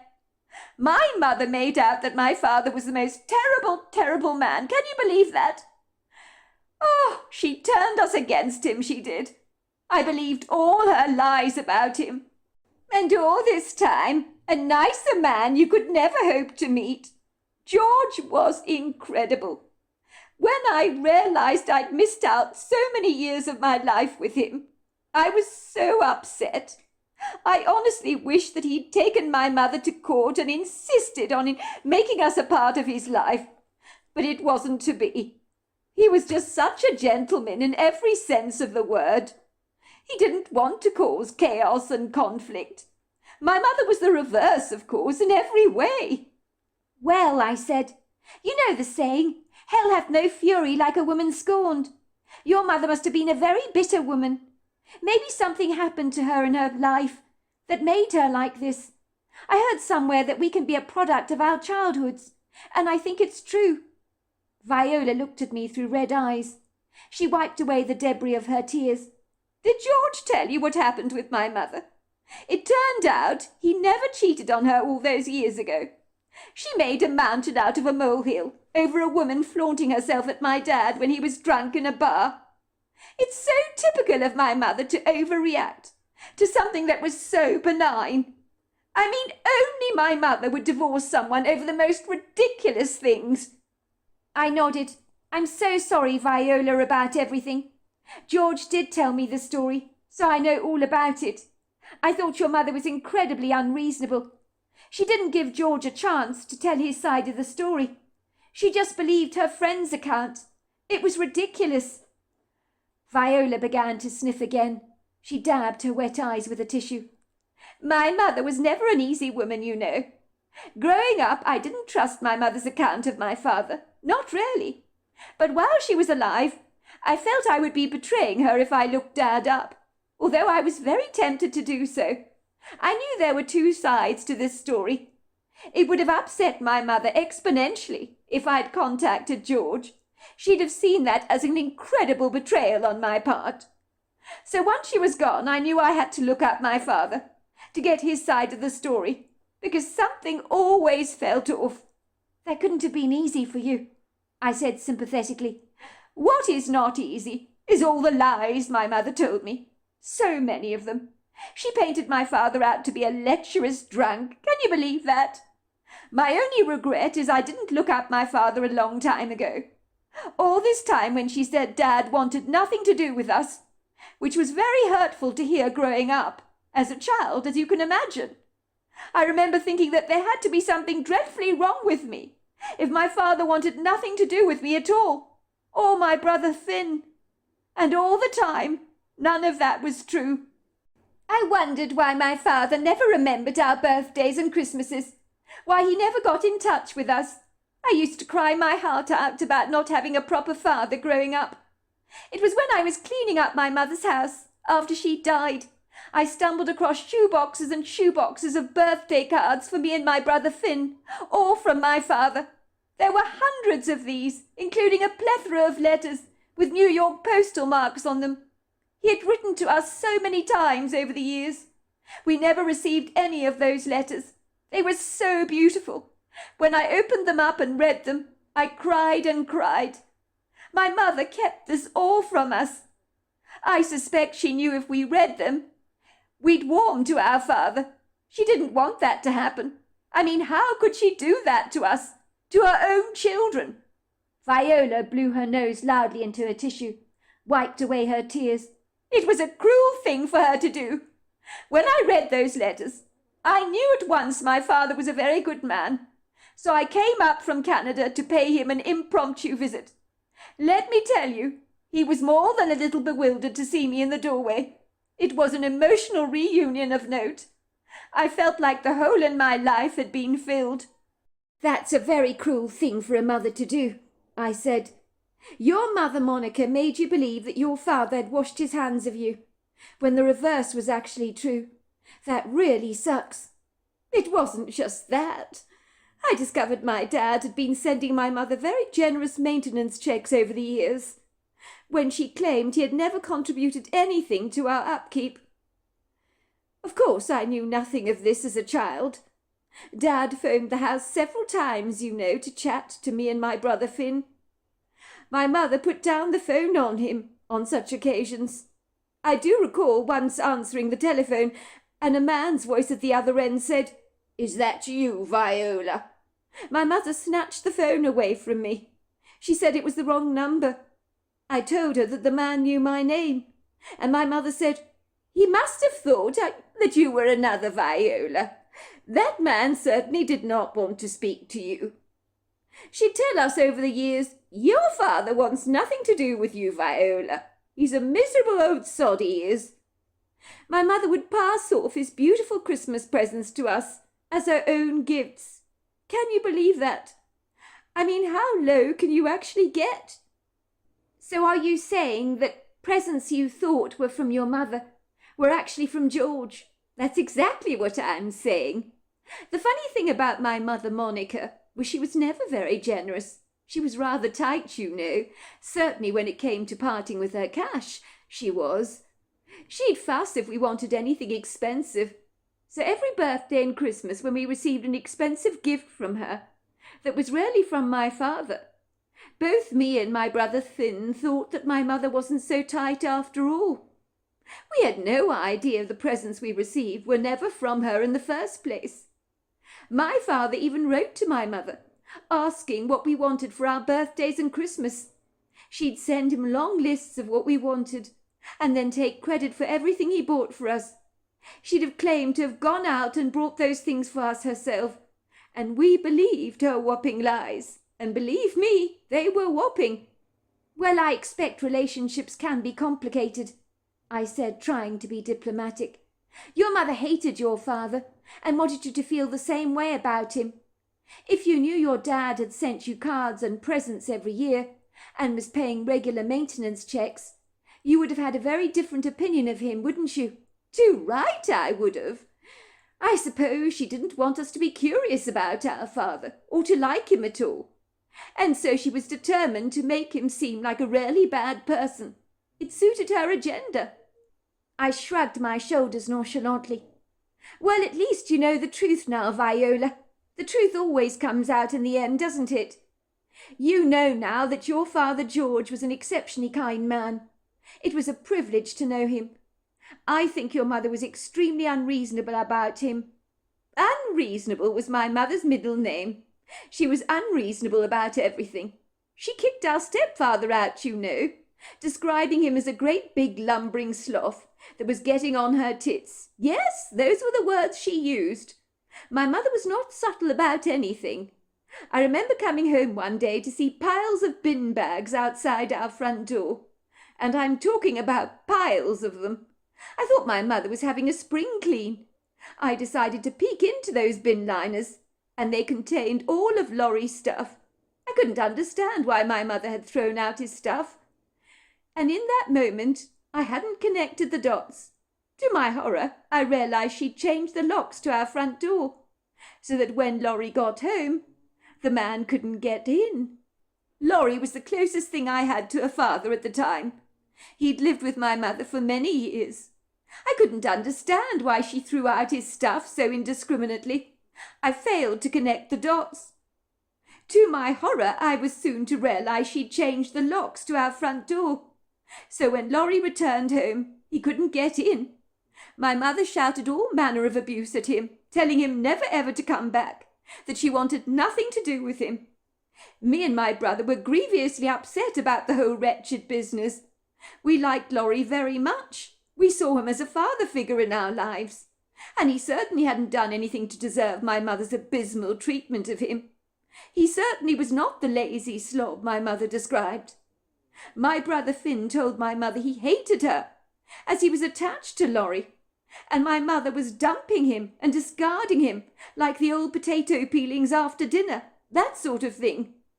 Laurie was pleading my mother to let him into the house, assuring her he would mend his ways, but my mother was having none of it.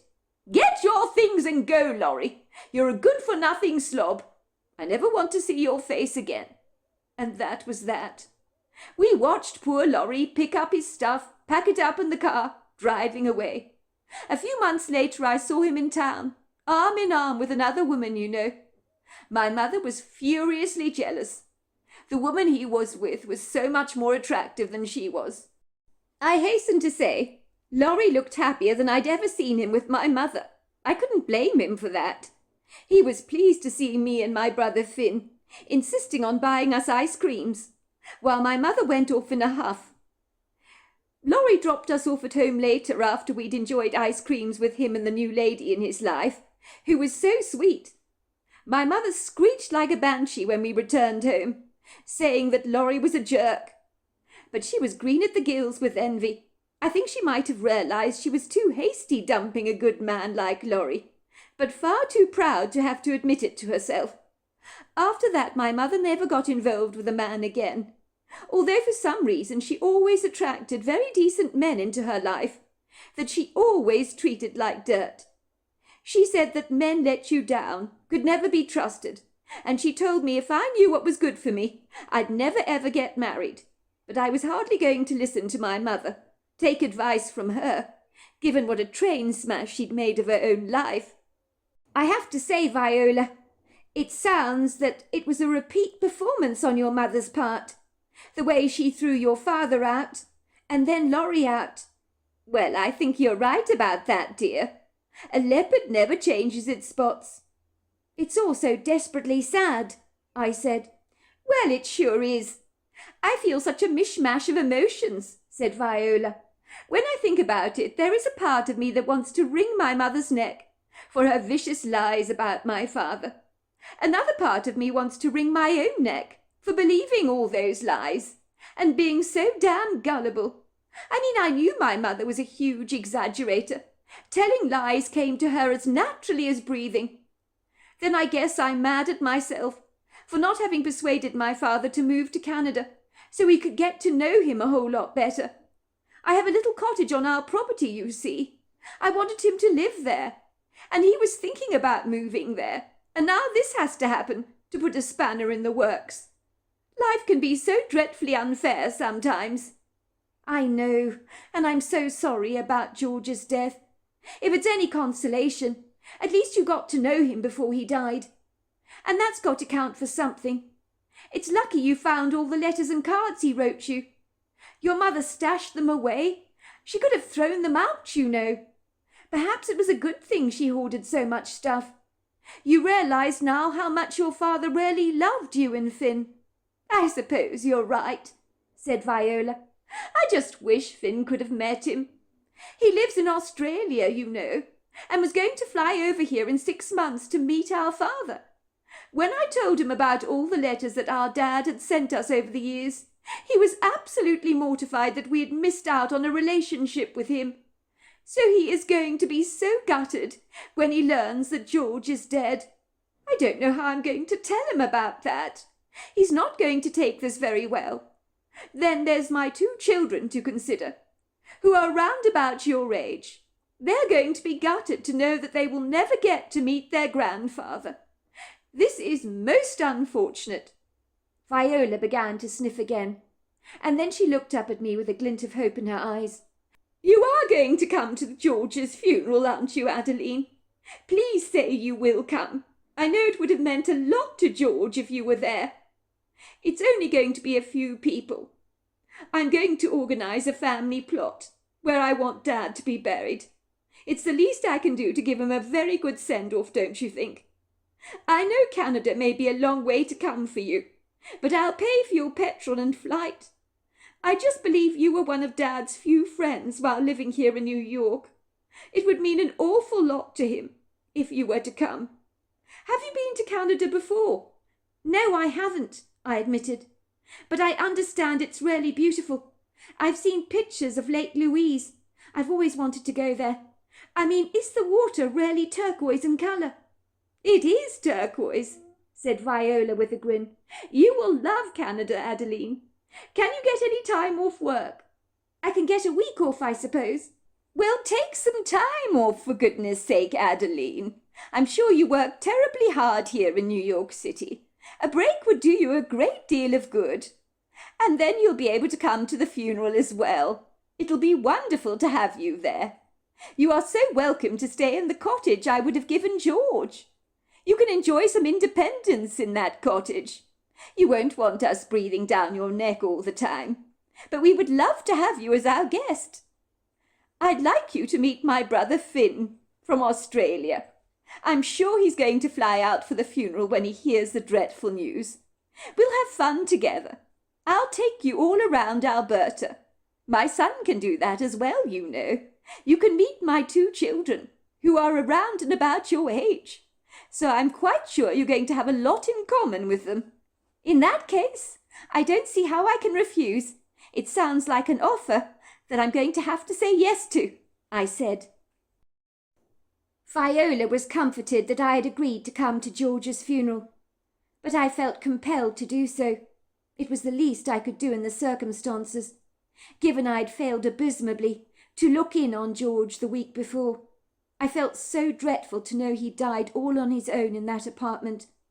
I could only hope with all my heart and soul that he had not suffered in his final moments. People around the apartment block were visibly shocked that an old man had died on his own in one of the apartments. One of the residents, the woman who initially discovered George was dead, whose name was Mrs. Turner, was saying that that could never be allowed to happen again. She called a meeting with all the residents. It was promptly decided we would have an apartment barbecue in the downstairs backyard 2 to 3 times a year, so that the residents could get acquainted with each other. It was a good idea. We all discussed that if anybody lived on their own in the apartments, we should make an effort to look in on them regularly to see how they were doing. "It's absolutely shocking, grossly appalling," said Mrs. Turner, "that an old man like George Charlotta, and a very nice man, I might add, dies in our apartment block. And we're so caught up in our own lives that we haven't even bothered to look in on the old man. That can never be allowed to happen again under my watch. It's disgusting, absolutely disgusting, that is what it is. We have a moral duty of responsibility to take care of all of our senior citizens, especially people living on their own." It would seem everybody was hanging their heads in shame, myself included, over what had happened to George Charlotta, all believing that in some way they'd failed the man. And I think we all did, if the bitter truth would be told. When I arrived at Calgary Airport, I was told I would be met by Luca, who was Viola's son, who would take me back to their house in Canmore, which was about an hour and 20 minutes away. When I arrived at the airport, I made my way towards a handsome-looking man, holding up a sign which said Adeline. I knew at once this must be Luca. He was 6 foot tall, with blonde hair, blue eyes, and a golden complexion. He was easy on the eye. "Hello," I said, going up to Luca with my luggage on wheels. "You must be Viola's son, Luca, is that right?" "That's right. I'm Luca," he said, flashing me a huge smile. There was something about Luca that reminded me of George Charlotta, and I stared at him with bewildered, wide eyes. "Oh, I'm so sorry," I apologized. "I didn't mean to stare at you like that.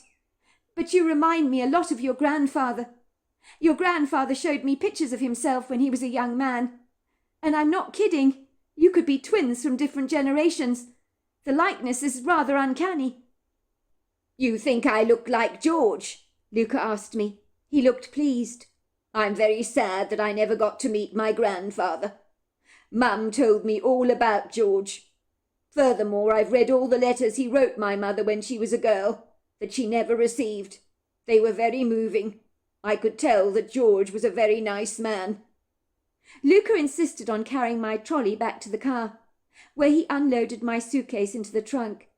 We sat together side by side during the journey, talking all the way back to Canmore, which opens up across the floor of the Bow Valley and is flanked on all sides by the front ranges of the Canadian Rocky Mountains.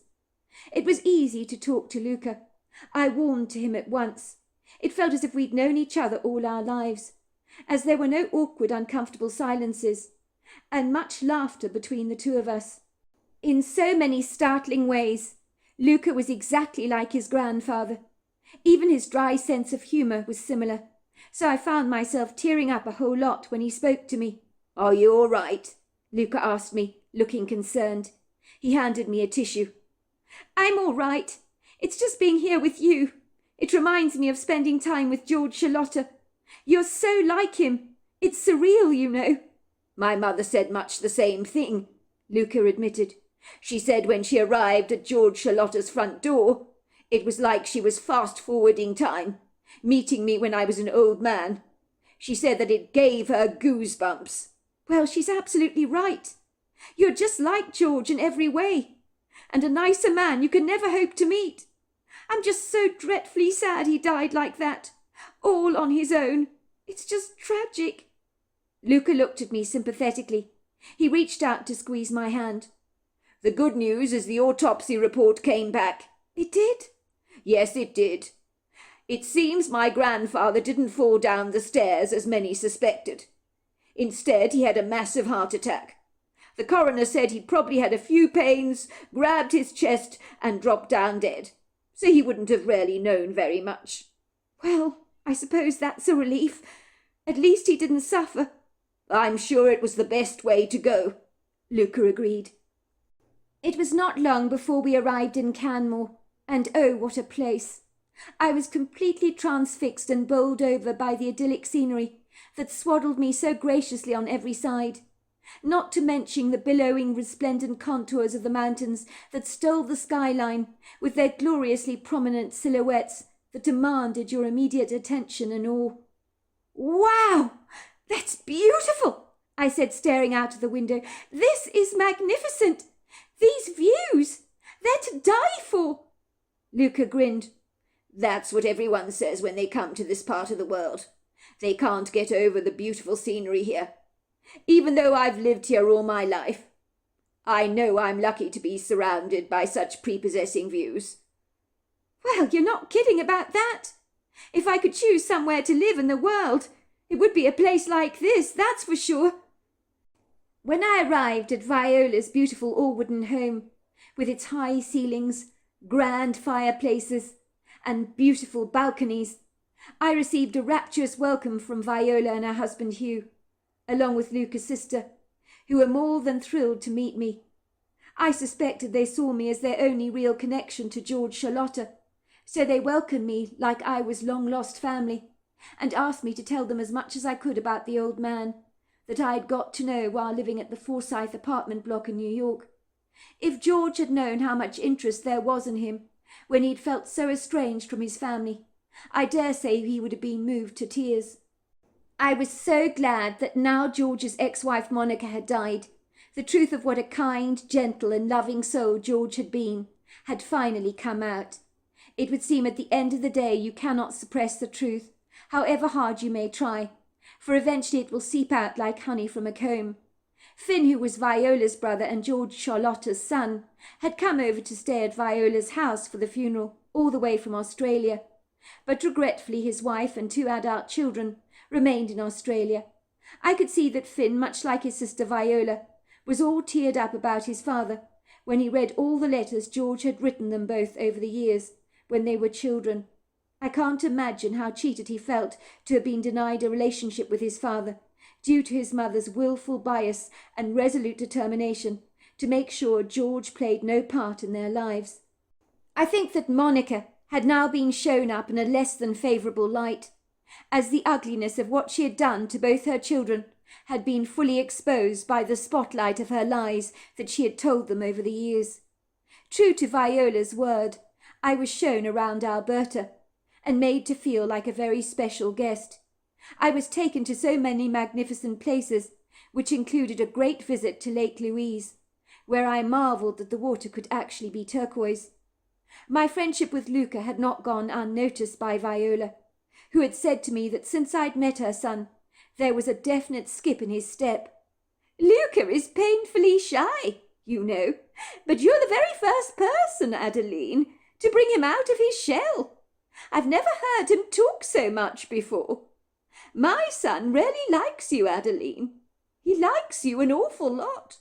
When she told this, my heart warmed, as I'd never met anyone quite like Luca, apart from his grandfather George, of course.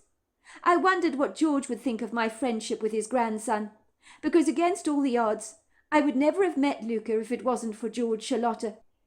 It made me realise how bizarre life can be, and the strange set of circumstances that may arise, that lead us to meet unlikely people that might not otherwise cross our paths.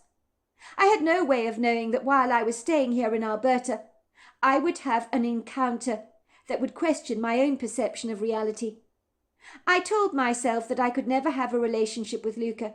I lived in New York, and he lived in Canada. But the attraction between us seemed to be growing, although I think we both persuaded ourselves that it was not to be, because a relationship would be unlikely to work out when distance is involved.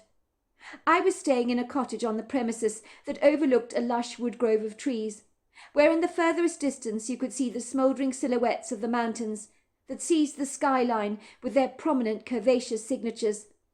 The self-contained wooden cottage I was staying in was modern by design, practical, and relatively open plan. It meant I could enjoy a degree of independence.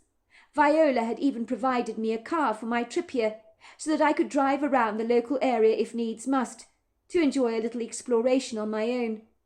But Viola was such an excellent host that I'd wanted for absolutely nothing. One night after I returned to bed, I heard a woman's screams coming from the woodgrove. When I heard the scream again, I awoke with a start, wondering what on earth was going on. I remained in my pyjamas and hurriedly put on a pair of sneakers, as the urgency of those screams had seized my prompt attention.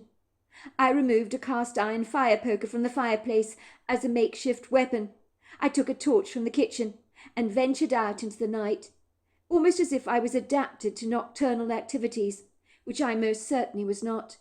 Ostensibly, if I'd been in New York, I'd have probably phoned 911 to report a woman screaming. But out here, in what I describe as a wilderness-like setting, there was a whole different set of rules. But in my blind ignorance, I would not have realised that exploring the woods in the middle of the night may not have been the wisest decision on my part. But my wisdom this evening seemed to be otherwise engaged. I do not know why I didn't call Luca or Viola on my cell phone, telling them what I'd heard, but I reasoned with myself that they'd probably long since retired to bed, and certainly would not appreciate being woken up in the middle of the night by a guest staying on their premises that had been hysterical over a noise that they had heard, that might well be nothing to concern themselves with. I certainly didn't want to make a fool of myself. I decided to investigate the screams all on my own, and I'm not entirely sure why. When I examined my true motives as to why I acted the way that I did, I think I felt so bad that I'd not been able to help out George Charlotta in his moment of trouble. Perhaps I thought helping someone else out would help me in some way redeem myself.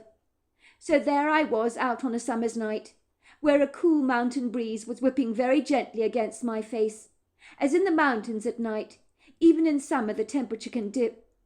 I ambled tentatively through the grove of trees, not even knowing exactly where I was going. I do not know why I chose to do this.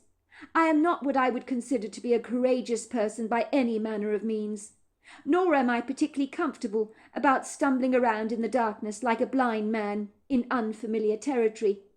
There I was, frenziedly making my way through the trees, as the woman's screams seemed to trigger in me a need to respond to those cries, which suppressed the fear response inside me, so that I was driven by an overwhelming need to help her.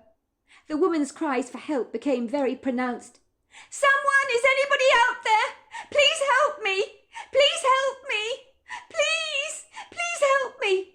I now knew someone was in serious trouble. Even with my torchlight, I found it rather hard to navigate my way through the labyrinth of tall, lofty trees. Many at night had bushy branches that reminded me of old, gnarled bones. It felt as if I was walking through a maze. I was losing my way. I had no clue where I was actually going. It was intimidating walking in such a dim light that was so faint and so ambiguous that I couldn't barely see the path ahead of me. And even with the bright illumination of my torch, it was so dark in the woods, with trees growing so closely together, stealing away the moonlight, so that I got confused as I ventured deeper into the heart of the woods. I soon realized I was lost. At one point the cries for help became fainter and fainter on the wind. I came to the rather unfortunate conclusion that I had to turn around and retrace my steps. I truly felt as if I was playing a game of blind man's buff. My torchlight was so minimal. It helped me little to navigate my way over burgeoning roots that glided over the ground like knotty trails that could seize an unlikely ankle, and if you weren't looking, throw you to the ground, so that you could end up having a nasty fall. The ground was richly fertile, but the craggy path ahead of me was littered with ubiquitous rocks that jutted through the ground obtrusively like angry protruding teeth. It was not easy to scramble through the lush vegetation that grew beneath the trees by any manner of means, especially when the lack of light was doing me no favours. All of a sudden I was showered by a flurry of pebbles thrown my way. I remember stopping short in my tracks, knowing something or someone was there, but who? I knew those pebbles had been thrown at me, as if someone was trying to get my attention. Or maybe they were trying to scare me away.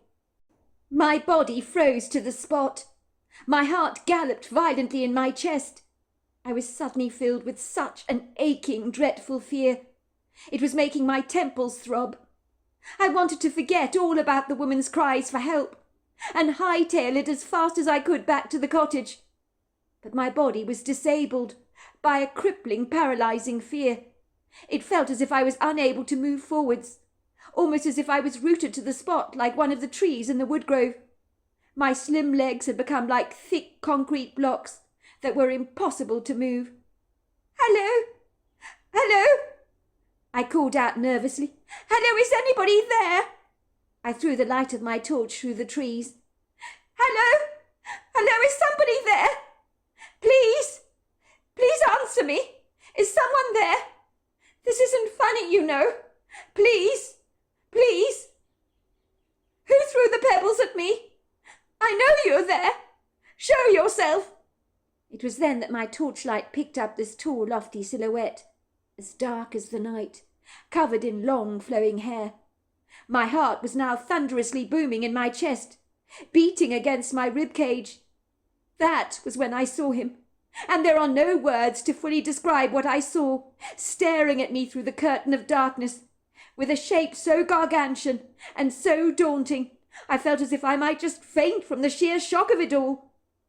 I'm not exactly sure how I managed to hold it together, but I managed to compose myself, so that my focus could be directed precisely on the ambiguous shape standing before me. For a moment I thought I had to be seeing things, as the light of my torch picked up a face. In a moment of startled revelation, I realized I was seeing a Bigfoot, and I was so shocked and so taken aback, my torch nearly dropped to the ground, almost slipping through my damp fingers like butter. I must be mistaken. I had to be, I thought. This is a trick of the light. I didn't see that, did I? I couldn't have seen that. My eyes were definitely deceiving me. Even at this point, I was doubting what I'd seen. Once again, my reluctant torchlight flickered over the Bigfoot's face, and through narrowing eyes I scrutinized him. I was in no doubt of what I was beholding. The Bigfoot remained as still as a tree. He was rigidly stiff, not moving a muscle. He didn't flinch, but his eyes remained fixed on me. In the clawing, insufferable darkness that held all light to ransom, as if it was a traitor that needed to be expunged, I was exposed to the yellow eye shine.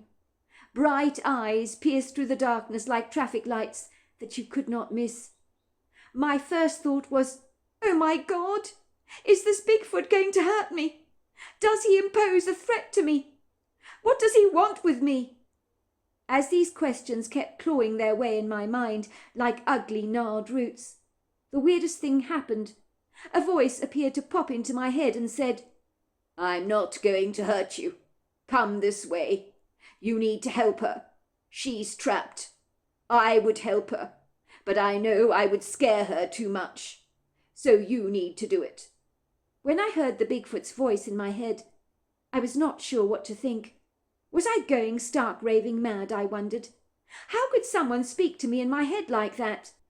I know it sounds preposterous and rather unfathomable, but the Bigfoot spoke to me like an intelligent human being would. But his method of communication was all telepathic. He indicated for me to follow him, leading me through a thicket of narrow paths through the trees that were heavily fringed by burgeoning creepers and branches with thorny talons that tore angrily at my pyjamas. Everything was stoically still and quiet, and then quite suddenly the sound of the grove erupted with crickets and frogs, as if the nocturnal silence had taken a break and was now returning to entertain the evening with its music. We soon reached an open clearing in the woods, where the ground was covered with sprawling creepers. The Bigfoot pointed to a spot on the ground, which I flooded with my torchlight. "In there," the Bigfoot said to me in my head, his yellow eyes meeting mine. "She's in there." That was when I heard some muffled sobs, and a voice saying, "We'll get out of here, I promise. Is your leg still hurting you?" Then I heard a muted woofing sound. It was a woman talking to her dog. I realized in abject horror that there was a large trench in the ground, possibly about 11 foot deep. But certainly if you fell down there, it would be close to impossible to get yourself out without any assistance or help, as the edges of the ditch appeared to be pretty smooth, so you'd have no places where you could put your feet to climb out of the ditch with ease. The Bigfoot pointed to the ground and to the hollow, and a voice boomed in my head saying, "You need to help her." I hurried over to the ditch and saw a young woman cradling a dog in her arms. With the light of my torch, I realized it was a French bulldog. She was sweet-talking it and didn't appear to notice my torchlight. "I know your leg is hurting, Tubbs. So is mine. We've really got ourselves into quite the pickle, haven't we? But everything's going to be all right, I promise you it is." "Are you all right down there?" I asked, leaning over the ditch, my voice beginning to sound like a croak. The young woman practically jumped out of her skin when she heard my voice and noticed my torchlight. She looked up at me from where she was seated at the bottom of the ditch, her frightened eyes filled with relief. "Oh my God! Are you real?" she asked me. Please tell me you're real." "Well, I hope I'm real," I said. "What on earth are you doing down there in the ditch in the middle of the night like this?" "I fell. Can you believe it? I fell. I can't get out. I'm going to need some help. So is my dog. How did you know I was here?" How did I know? I heard your screams for help. Your voice carries a long way. It woke me up out of my sleep." "You heard me," said the young woman, sounding both pleased and surprised. "My drama teacher used to tell me my voice could wake the living dead. Now I think I believe her." "Let me give you a hand," I said. "I think there's a protruding rock over there. If you step on it, then I might be able to haul you out of here. But you need to pass me your dog first, otherwise he'll be stuck down there. I haven't got the strength to pull you both out." "Don't you think it's better if you call for help?" said the young woman. "I'm being serious. I don't think I can get out of here myself. My ankle is in agony, and I'm not exactly a gymnast. My dog's also injured his back leg on the fall. I'm not sure if the rock will hold my weight. Look, I'll go back and call for help if it's needed. But I do think if you manage to balance on that little rock, I might be able to pull you out. I think the rock will hold your weight. You're slim, and the rock is pretty stable." The young woman looked anxiously from me to the rock, with a vacillating hesitancy. "Oh, all right. I suppose I'll give it a bash," she said rather reluctantly. "If it doesn't work, I'll get help, I promise," I assured her. "I just don't have my cell phone with me, so I'd have to go back to the cottage to get it, and then call for help. And I could be gone for quite some time." "No, you can't do that. Don't go. I don't want to be left alone. It's so dark in here." The young woman did a sterling job in balancing on the jutting rock, which was the only step in the smooth wall that had cruelly held her captive below. She raised herself rather gingerly to the craggy step, holding her dog in her arms. The poor thing was whimpering as she handed him to me. Her little dog hurt his back leg from the fall, so was very glad to be brought to the surface. He stood by my side, being surprisingly obedient, while I managed with a lot of heaving, grunting, and different squatting manoeuvres that I adopted to help pull the woman out of the ditch, without falling down it myself, which was a miracle. Even though she was light, I was not exactly strong. It was after several rather clumsy, bumbling efforts on my part, with the young woman holding my hand, that with one mighty shove I had successfully pulled her out of the ditch. In the beginning her body had kept sliding back to the ground below. It had not been easy for her to press her weight on the jutting piece of rock, so that I could gain the leverage that I needed to pull her out. So how I had managed to get her out, I still did not know. I was so grateful I didn't have to go back and get reinforcements. I believe the young lady was relieved about that as well, as when she got out of the ditch, we just laughed together, and I heard the voice in my head saying, "I knew you could do it." I looked up and saw the Bigfoot standing through the trees, looking straight at me through his yellow eyes. He nodded his head and then glided away, swinging his arms backwards and forwards. As he disappeared, I marvelled how he'd come to this woman's help, even though she knew nothing about it. After the woman had stopped laughing, she said, "I don't know how to thank you. I thought me and Tubbs would be doomed to stay down there all night, until the morning when somebody might rescue us. It's so typical of me to end up in such a pickle like this. When I was a kid I got locked in a freezer once, you know, and thank God I was saved before I froze to death. But I've always got myself into scrapes. My dad thinks that I'm accident-prone." "Well, I'm glad I could be of help," I said modestly. "You help? You've been a lifesaver tonight. I don't know what I would have done without you. I was terrified being there in that dark ditch, not being able to see a thing. It was awful. It was so frightening down there, and the forest was so dark.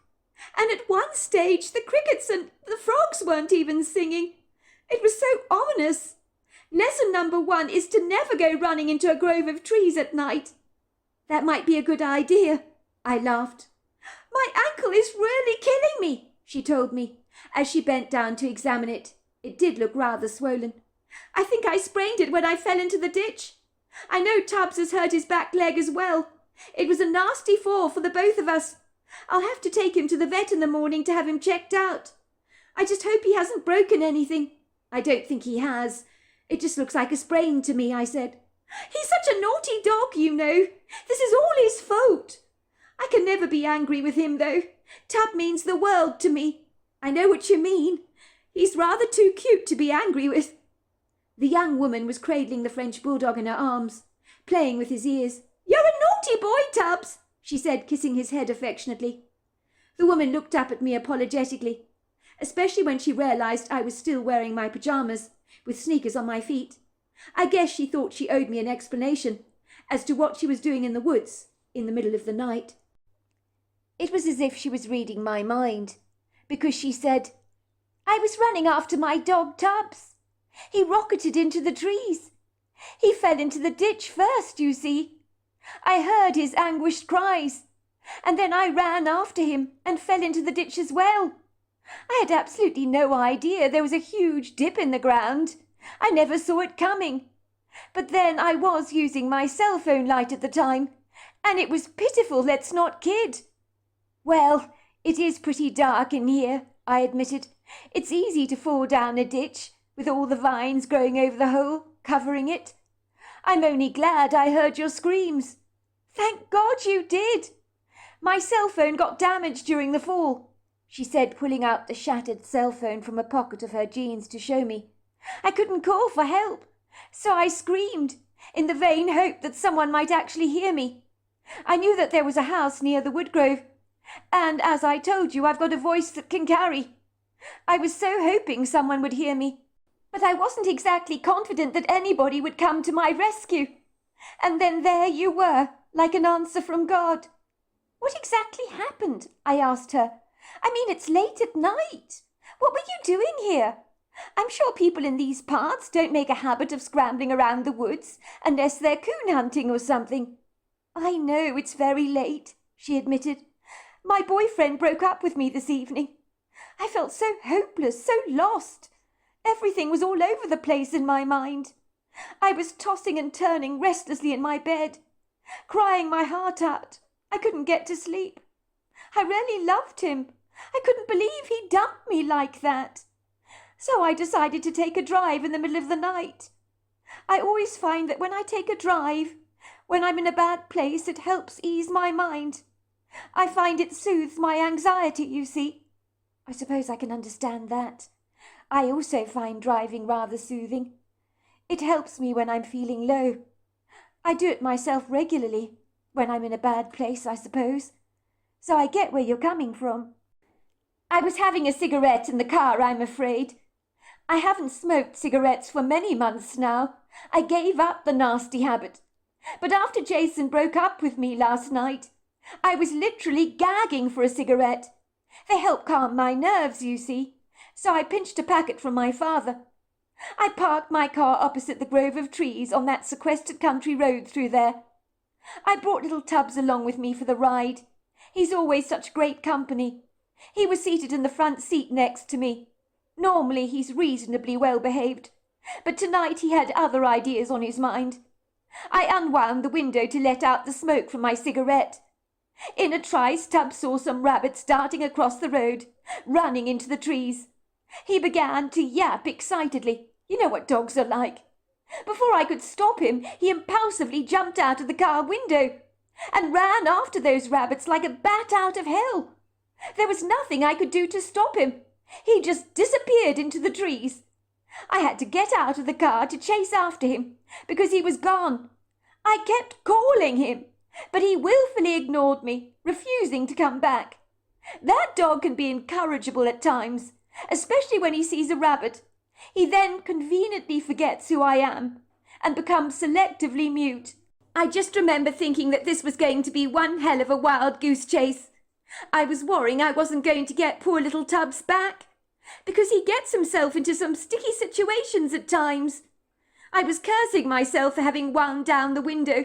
I was so annoyed that he wasn't coming to me when I called him. So I had to run into the woods. I didn't have much choice in the matter. And then, what happened next? Well, then I heard this horrible agonizing whimper. It went right through me. It was the most awful sound.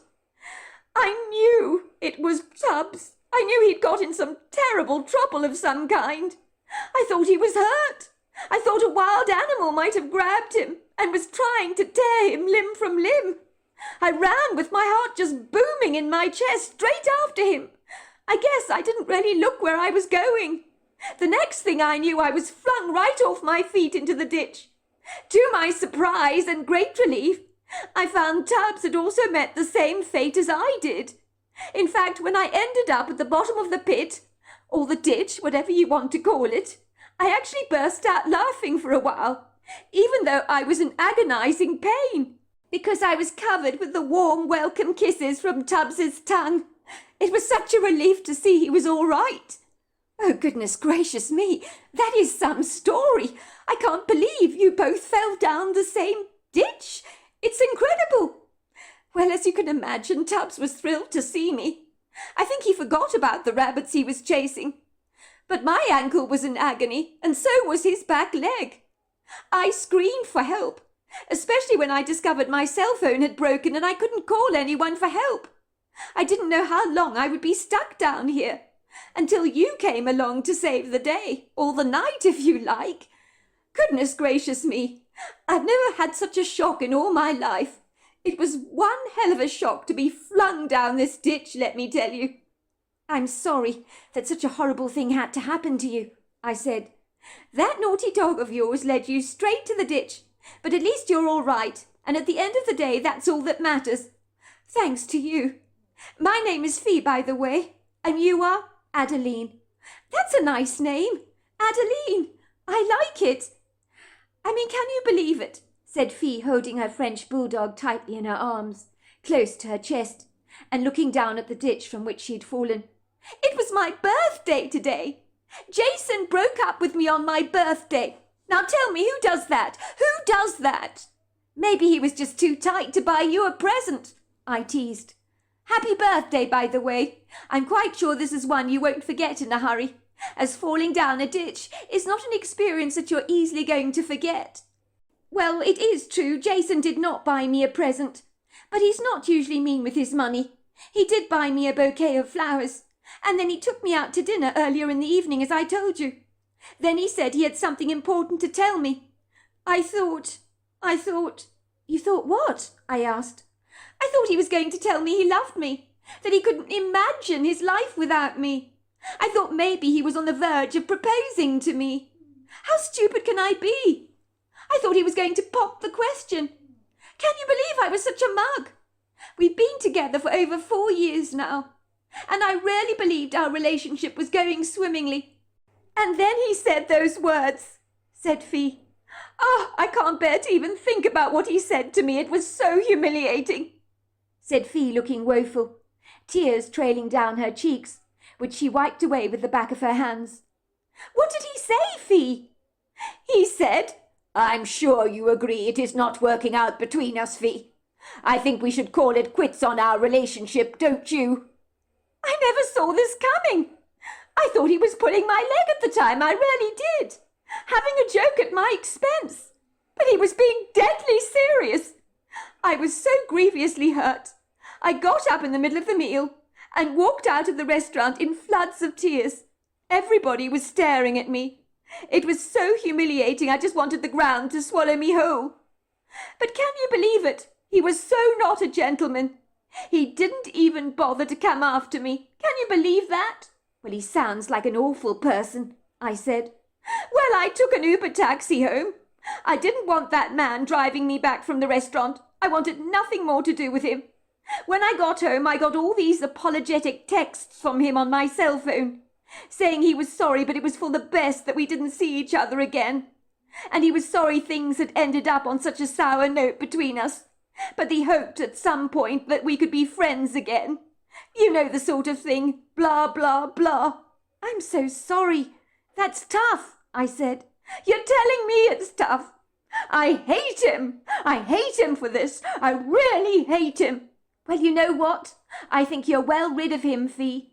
As you say, dumping you on your birthday was a callous thing to do. I don't think he deserves you. Let me walk you straight back to your car. You know where you parked it, don't you? Fee nodded. It's down the path through the trees. I really would appreciate your company, Adeline, if you don't mind. I don't have any light on me. You have no idea how grateful I am to you for all your help. You're not from around here, are you? No, I'm currently living in New York, would you believe? Are you being serious? I'm afraid so. What do you think of Canmore? Do you like it here? I think it's very beautiful. The views are amazing. I love the mountains. It sure is beautiful. I'm staying with the Bentleys. You don't know them, do you? This grove of trees surrounds their property. The Bentleys, said Fee, looking at me through narrowing eyes. I know Luca Bentley. Everybody knows Luca. He's so handsome. I've met his sister a couple of times. Everybody around here likes the Bentleys. My mother's good friends with Viola Bentley. They belong to the same book club, I believe. Wow, it's a small world, I said. Luca's been very good to me, shown me around Canmore. We've got a bit of a connection, I think. I really like him. Let me tell you, Luca's a catch, said Fee. She chuckled. Whoever snags him is one lucky woman. The trouble is he's a very shy person. It's very difficult to communicate with someone that's so reticent like that, if you know what I mean. I sat happily with Fee in her car for a long while, and we chatted about so many things. She then drove me back to the cottage on the Bentleys' property, so I didn't have to navigate my way precariously through the woods again. But that was a night that I would not forget in a hurry, as my outlandish encounter with the Bigfoot male was not far from my mind. I felt thrilled to have met the creature, because I knew what I experienced was terribly special. The following morning, Luca walked with me through the grove of trees that I had explored the previous night. I decided to tell him what had happened to me. I told him about Fee's screams and how I had got up in the middle of the night to follow those screams, to find out what the source of the problem was. Luca looked at me through confounded, steely eyes. Why would you do a thing like that, Adeline? Do what? I asked. Go out in the middle of the night on your own after you heard a strange scream in the woods. You don't even know the woods on this property. If you were worried about an unsettling noise, at the very least you should have given me a call. We are your hosts here while you're staying in Canmore, and we would have felt responsible if something untoward were to happen to you. I didn't want to wake you up, Luca, nor did I want to wake up your mother Viola. It was very late. I heard a woman's screams very clearly. I knew I needed to help her. Luca shook his head. You know, Adeline, that was not a wise thing to do, if you don't mind my saying so. You're brave, I'll give you that, but definitely very foolish. I've lived on this property all my life, Adeline. I've heard strange things coming from those woods at night, things I was never able to explain. But never in a million months of Sundays would I ever investigate what was going on in there. Believe it or not, some of those screams gave me the chills when I was a boy. I kept well away from those strange noises. I didn't want anything to do with the woods at night. And then you, a girl who comes from New York, just literally comes and stays on our property, and doesn't even bat an eyelid about running into the woods after a strange screaming sound. You surprise me, you really do. Well, it's a good job I did investigate what was going on in the woods, Luca, or otherwise poor Fee and her French bulldog could have been stuck down there all night in that ditch. So thank goodness I was able to help her out. I still don't know how I did it. I'm not exactly strong. It was tough pulling her out. She kept sliding down the ditch.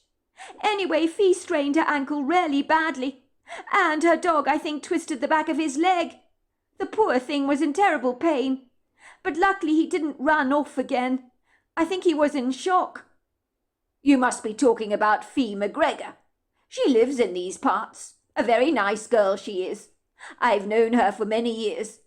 If anyone was going to end up down a ditch with a French bulldog, it could only be Fee McGregor.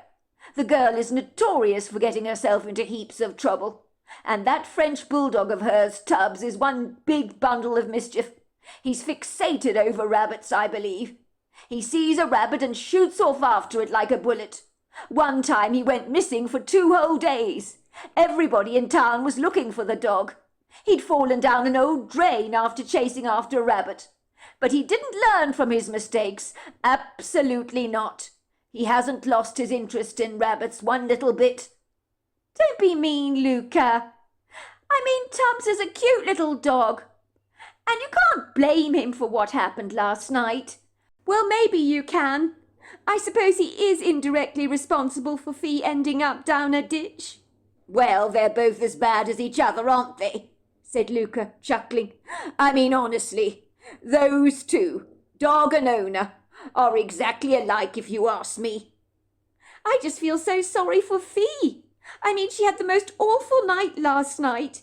It was her birthday, you know. Her boyfriend took her out for an evening meal to celebrate. To a fancy restaurant, I believe it was. And then she thought he'd proposed to her. But he didn't do any of that. You're joking, right? Laughed Luca. Jason Crawley is a loser. He'd never commit to anyone, let alone propose to them. That man would never ask anyone to marry him. The only thing Jason Crawley cares about is Jason Crawley. I know because I was at school with him. In truth, I was surprised that someone as lovely as Fee would be remotely interested in the man. If Jason married anyone, he'd marry himself. He's one of those men that loves to study his own reflection in the mirror. He thinks he's all that, he really does. For the life of me, I don't understand why women find him so irresistibly attractive. Well, if you must know, he didn't propose to Fee last night, as she'd hoped. Instead, he broke up with her on her birthday. Now, can you believe that? He told her that things were not working out in their relationship. I believe they've been together now for 4 whole years.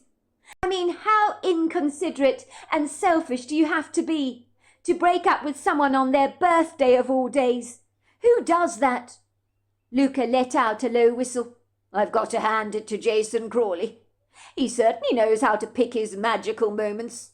Having said that, I once heard a lot of people tend to break up with their partners before Valentine's Day, so that they don't have to buy chocolates or flowers or take their girlfriend out to an expensive restaurant. I'm not sure, of course, that that is the reason for the breakups, but stats do tend to show that before Valentine's Day, lots of relationships come to an abrupt end. I didn't know that. Well, it's true, I believe. Anyway, I imagine Fee must have been upset to have been ditched like that on her birthday. That man is not chivalrous. His attitude towards women stinks. He has a history, of course, of dumping them. So the fact that he's dated Fee for 4 years should actually go down in the Guinness Book of Records. I don't know what Fee ever saw in him. She deserves so much better.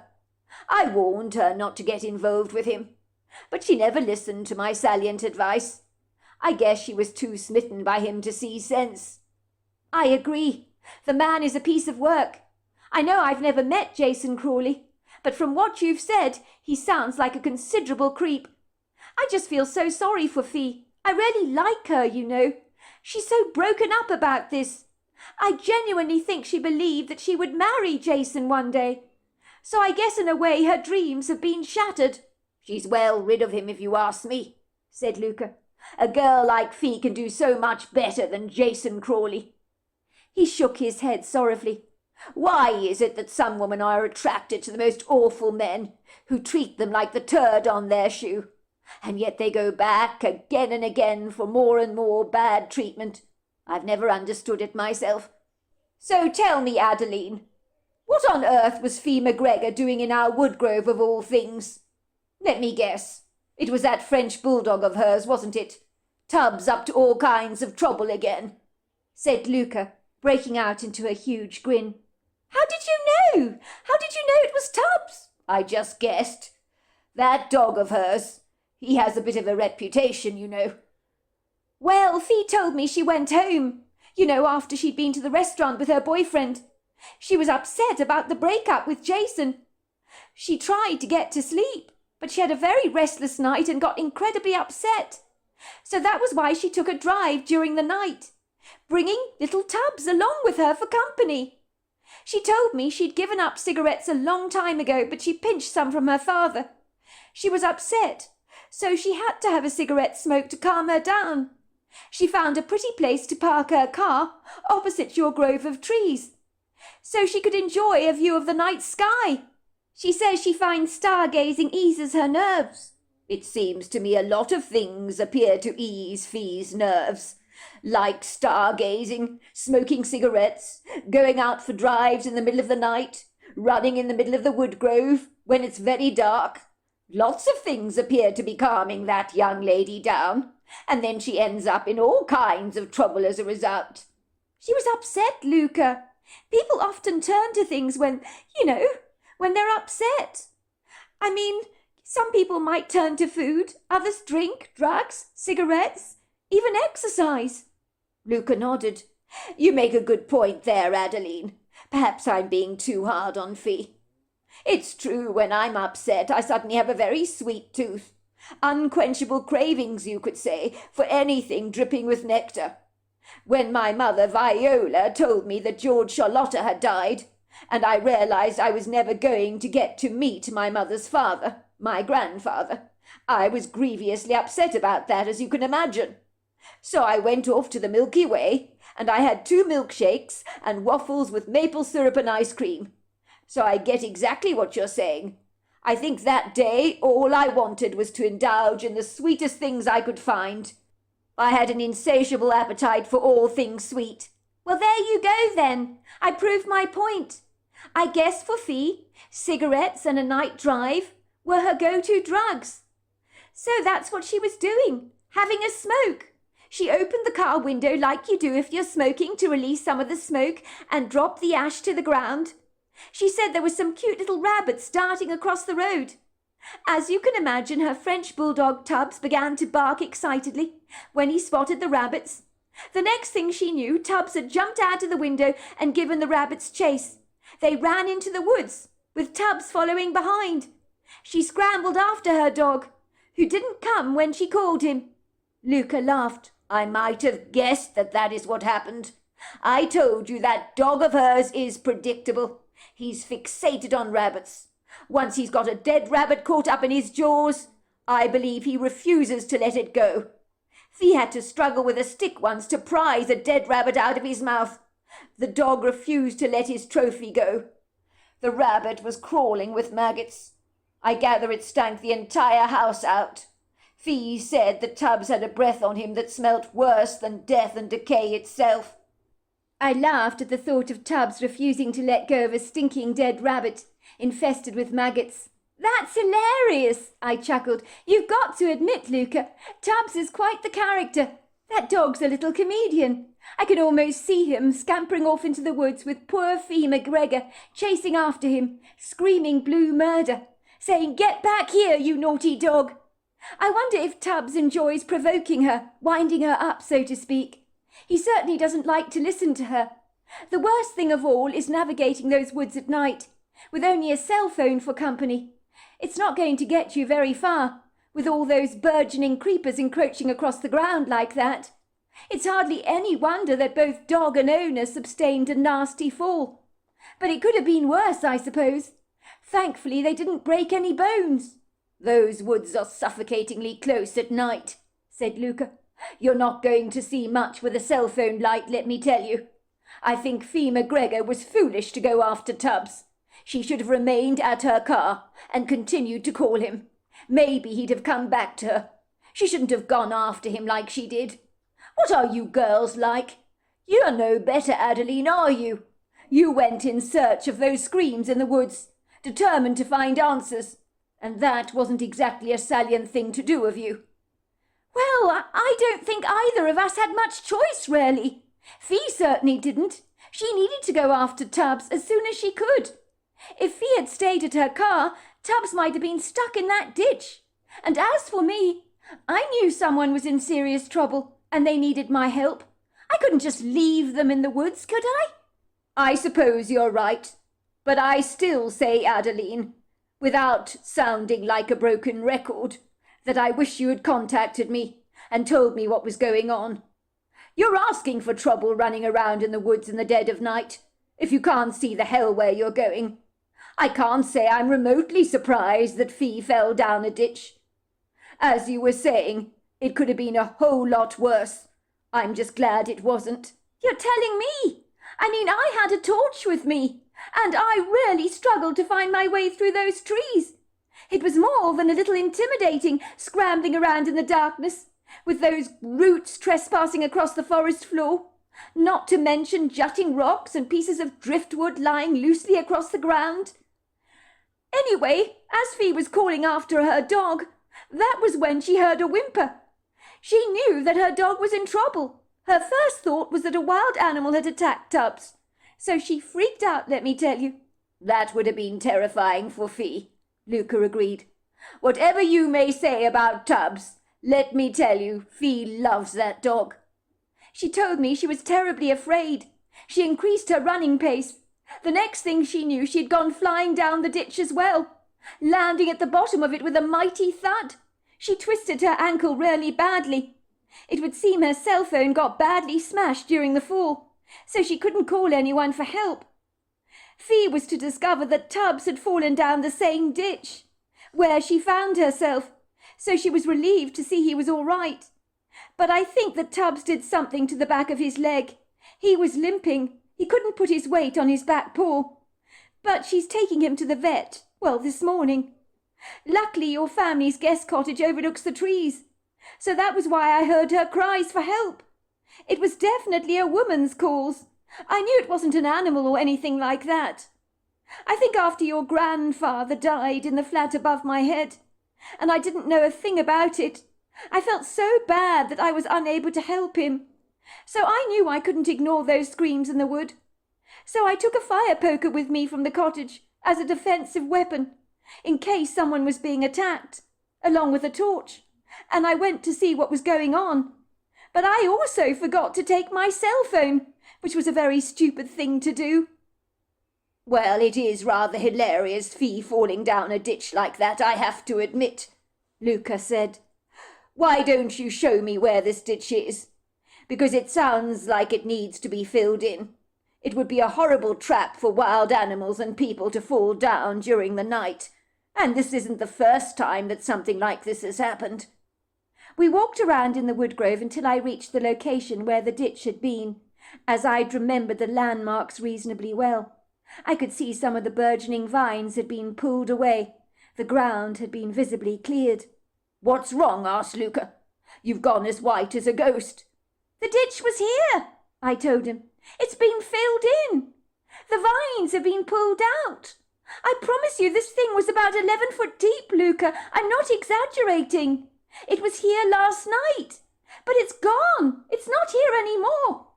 Even the leaves on top of this loose soil weren't here before. This is insane, absolutely insane.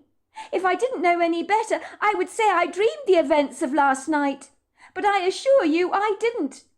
If you look at my pyjamas, on the leg area, they're filthy dirty, covered with soil, and I've torn the hems. Are you sure you aren't confused, Adeline? Maybe you saw the ditch somewhere else. This grove is very big, it can be confusing. I promise you, the ditch has been filled in. Can't you see the ground here is loose? The soil is not compacted, which shows that someone has filled it in.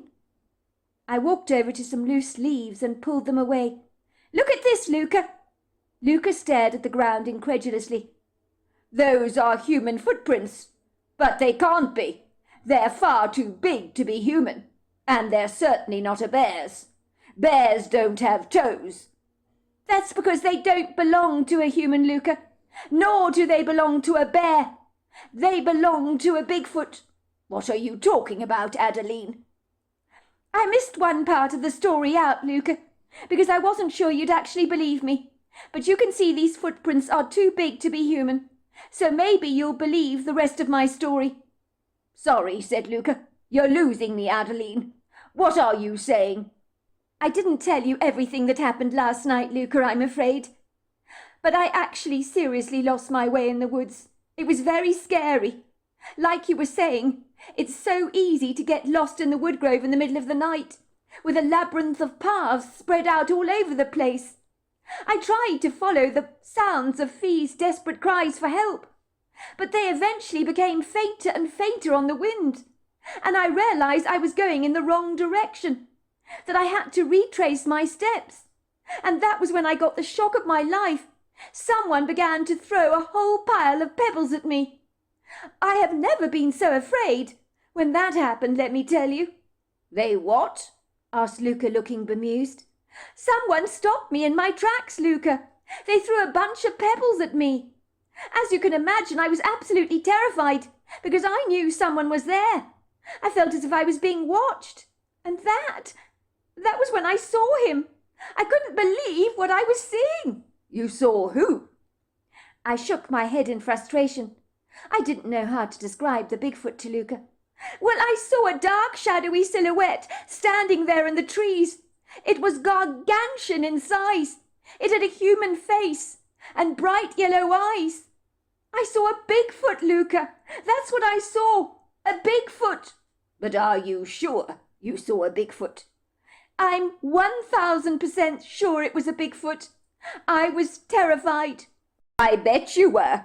Meeting a Bigfoot in the middle of the night, in a grove of trees, has got to be intimidating. I can't imagine what you must have thought. I couldn't move, Luca. I wanted to run away and forget about the woman's crying for help. But you know what? I just froze to the spot. I couldn't move. Can you believe that? When I needed to run away, I was unable to do so. Yes, I can believe that, said Luca. Our cat Georgie girl is forever bringing in mice from the barn, you know. Some of them survive, only for one reason, because they refuse to move. Then she loses interest in them, because she likes to chase after anything that moves. Sometimes these mice just freeze, and you know what? That actually saves their lives. Well, that's exactly what happened to me, Luca. I froze to the spot. And then, you're not going to believe this part of my story, and I wouldn't blame you if you didn't believe it at all, because if you told me the same thing, I would definitely not believe you. But the Bigfoot spoke to me telepathically. What is that supposed to mean, Adeline? Well, I heard words in my head, didn't I? Distinctive words that I couldn't possibly confuse with my own thoughts. It was like an audible voice going right through me. A deep, male, raspy voice, actually. Well, that is incredible. I am very impressed. I used to be extremely interested in listening to stories of alien abductions.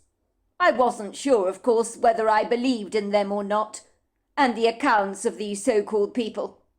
But I did wonder why anyone would lie about such experiences, when they had more to lose than to gain from such stories. I've always had an open mind in regards to these things, including cryptid creatures like Bigfoot. I certainly believe there is more going on in this world than meets the eye. Some people describe the world as like an oversized onion, with many, many layers, and we're living on one of those layers. There are also many dimensions. They say that there is a hollow earth within our earth, a subterranean area, with very large plant life and healthy growth, where they have their own sun. The people living there are very large and have long lifespans. And things like the grape, a single grape is like the size of a large apple. I do believe during the Second World War a man called Admiral Byrd flew over Antarctica. That was when he observed the hollow earth for himself. He was invited to see around it. He met the people that lived there. He claimed to have seen a woolly mammoth, and those things were supposed to have long since been extinct. So yes, I do believe in extraordinary things that make no sense to us at all. And when it comes to alien abductions, I have learned that people claim to communicate by telepathic means. So it's not absurd to me that the Bigfoot spoke to you telepathically. I believe it. I didn't know any of this about the hollow earth and about Admiral Byrd. It sounds absolutely fascinating. I'm willing to believe so much now that I've encountered a Bigfoot. Because let me tell you, our conversation was telepathic. He was very articulate when he spoke to me, incredibly intelligent. He told me that there was a woman in trouble who needed my help. He said he couldn't rescue her because he knew his presence would terrify the woman. I think he was aware of the fact that some people would not react favourably in meeting a creature of his sheer size and girth. He told me that I needed to help her instead. He obviously thought I was not going to be freaked out by him, although I was in the beginning, I have to say. Imagine having that kind of awareness of how people are going to react to you. He was very perceptive, that's all I can say. He indicated for me to follow him. I realized at once he was benevolent, that he would never hurt me. I was amazed he was so concerned about Fee's well-being. He really wanted to help her. I forgot about his size and about my fear when I followed him. He then pointed to the ditch, and that was where I discovered Fee. Last night, when I accompanied Fee back to her car, she eventually gave me a lift back to the cottage. I think the Bigfoot returned to the ditch, and I believe he took the initiative to fill it in. He knew it imposed a threat to the safety of people and animals alike that visited the grove, and that if he didn't do something to rectify the situation, it might invariably happen again. It's like he had that protective guardian energy about him, if you know what I mean, Luca. So you really think the Bigfoot filled in the ditch? Asked Luca. Yes, I think so. He didn't want a similar accident to reoccur again, because the pit was treacherous. You do believe me, Luca, don't you, that I saw a Bigfoot last night? I promise you I'm not making any of this up. Of course I believe you, said Luca, studying the enormous footprint more closely. There is no way on this earth that any human being has a foot this size. My face was flooded with relief, because Luca believed me. And then something quite incredible happened that I never saw coming. I put my fingers on my lips and beckoned for Luca to be very quiet, as we could hear someone whistling a tune in the grove. I knew it had to be the Bigfoot. Luca looked astounded. You think it's him? He whispered. The Bigfoot you saw last night? You think he might be whistling that tune? I do. Be quiet. I don't want to scare him away. I saw him last night because he needed my help. But I don't get the impression he's in the habit of showing himself to people. But you do want to see him, don't you? Of course I want to see him, said Luca. Then we need to be very, very quiet, I insisted. The merry whistling continued. Luca, who had a great perception of sound, guided me through the woods towards it. That was when we saw the Bigfoot. We thought we were so hidden from view, but we couldn't have been more wrong about that, for the Bigfoot stopped whistling at once and trotted over to where we were hiding. And when he saw us cowering in the undergrowth, I heard him say in my head, "Oh, it's you again. Have a very good day." He nodded at us and simply glided away, and Luca grabbed my hand and hooted. "Did you see that? Goodness gracious me! I can't believe it. We've just seen a Bigfoot." It was during my stay with Viola and directly after George Charlotta's funeral that Luca and I became inseparable. I never went back to my life in New York, only to retrieve a few things from my flat. 1 year later, Luca and I were married, and Fee McGregor was the matron of honour at my wedding. She and I have become the very best of friends. I thank George Charlotta for bringing me and Luca together. Without him, we would never have met. Luca and I now live in the cottage on Viola's property, overlooking the woodgrove, and are very happily married.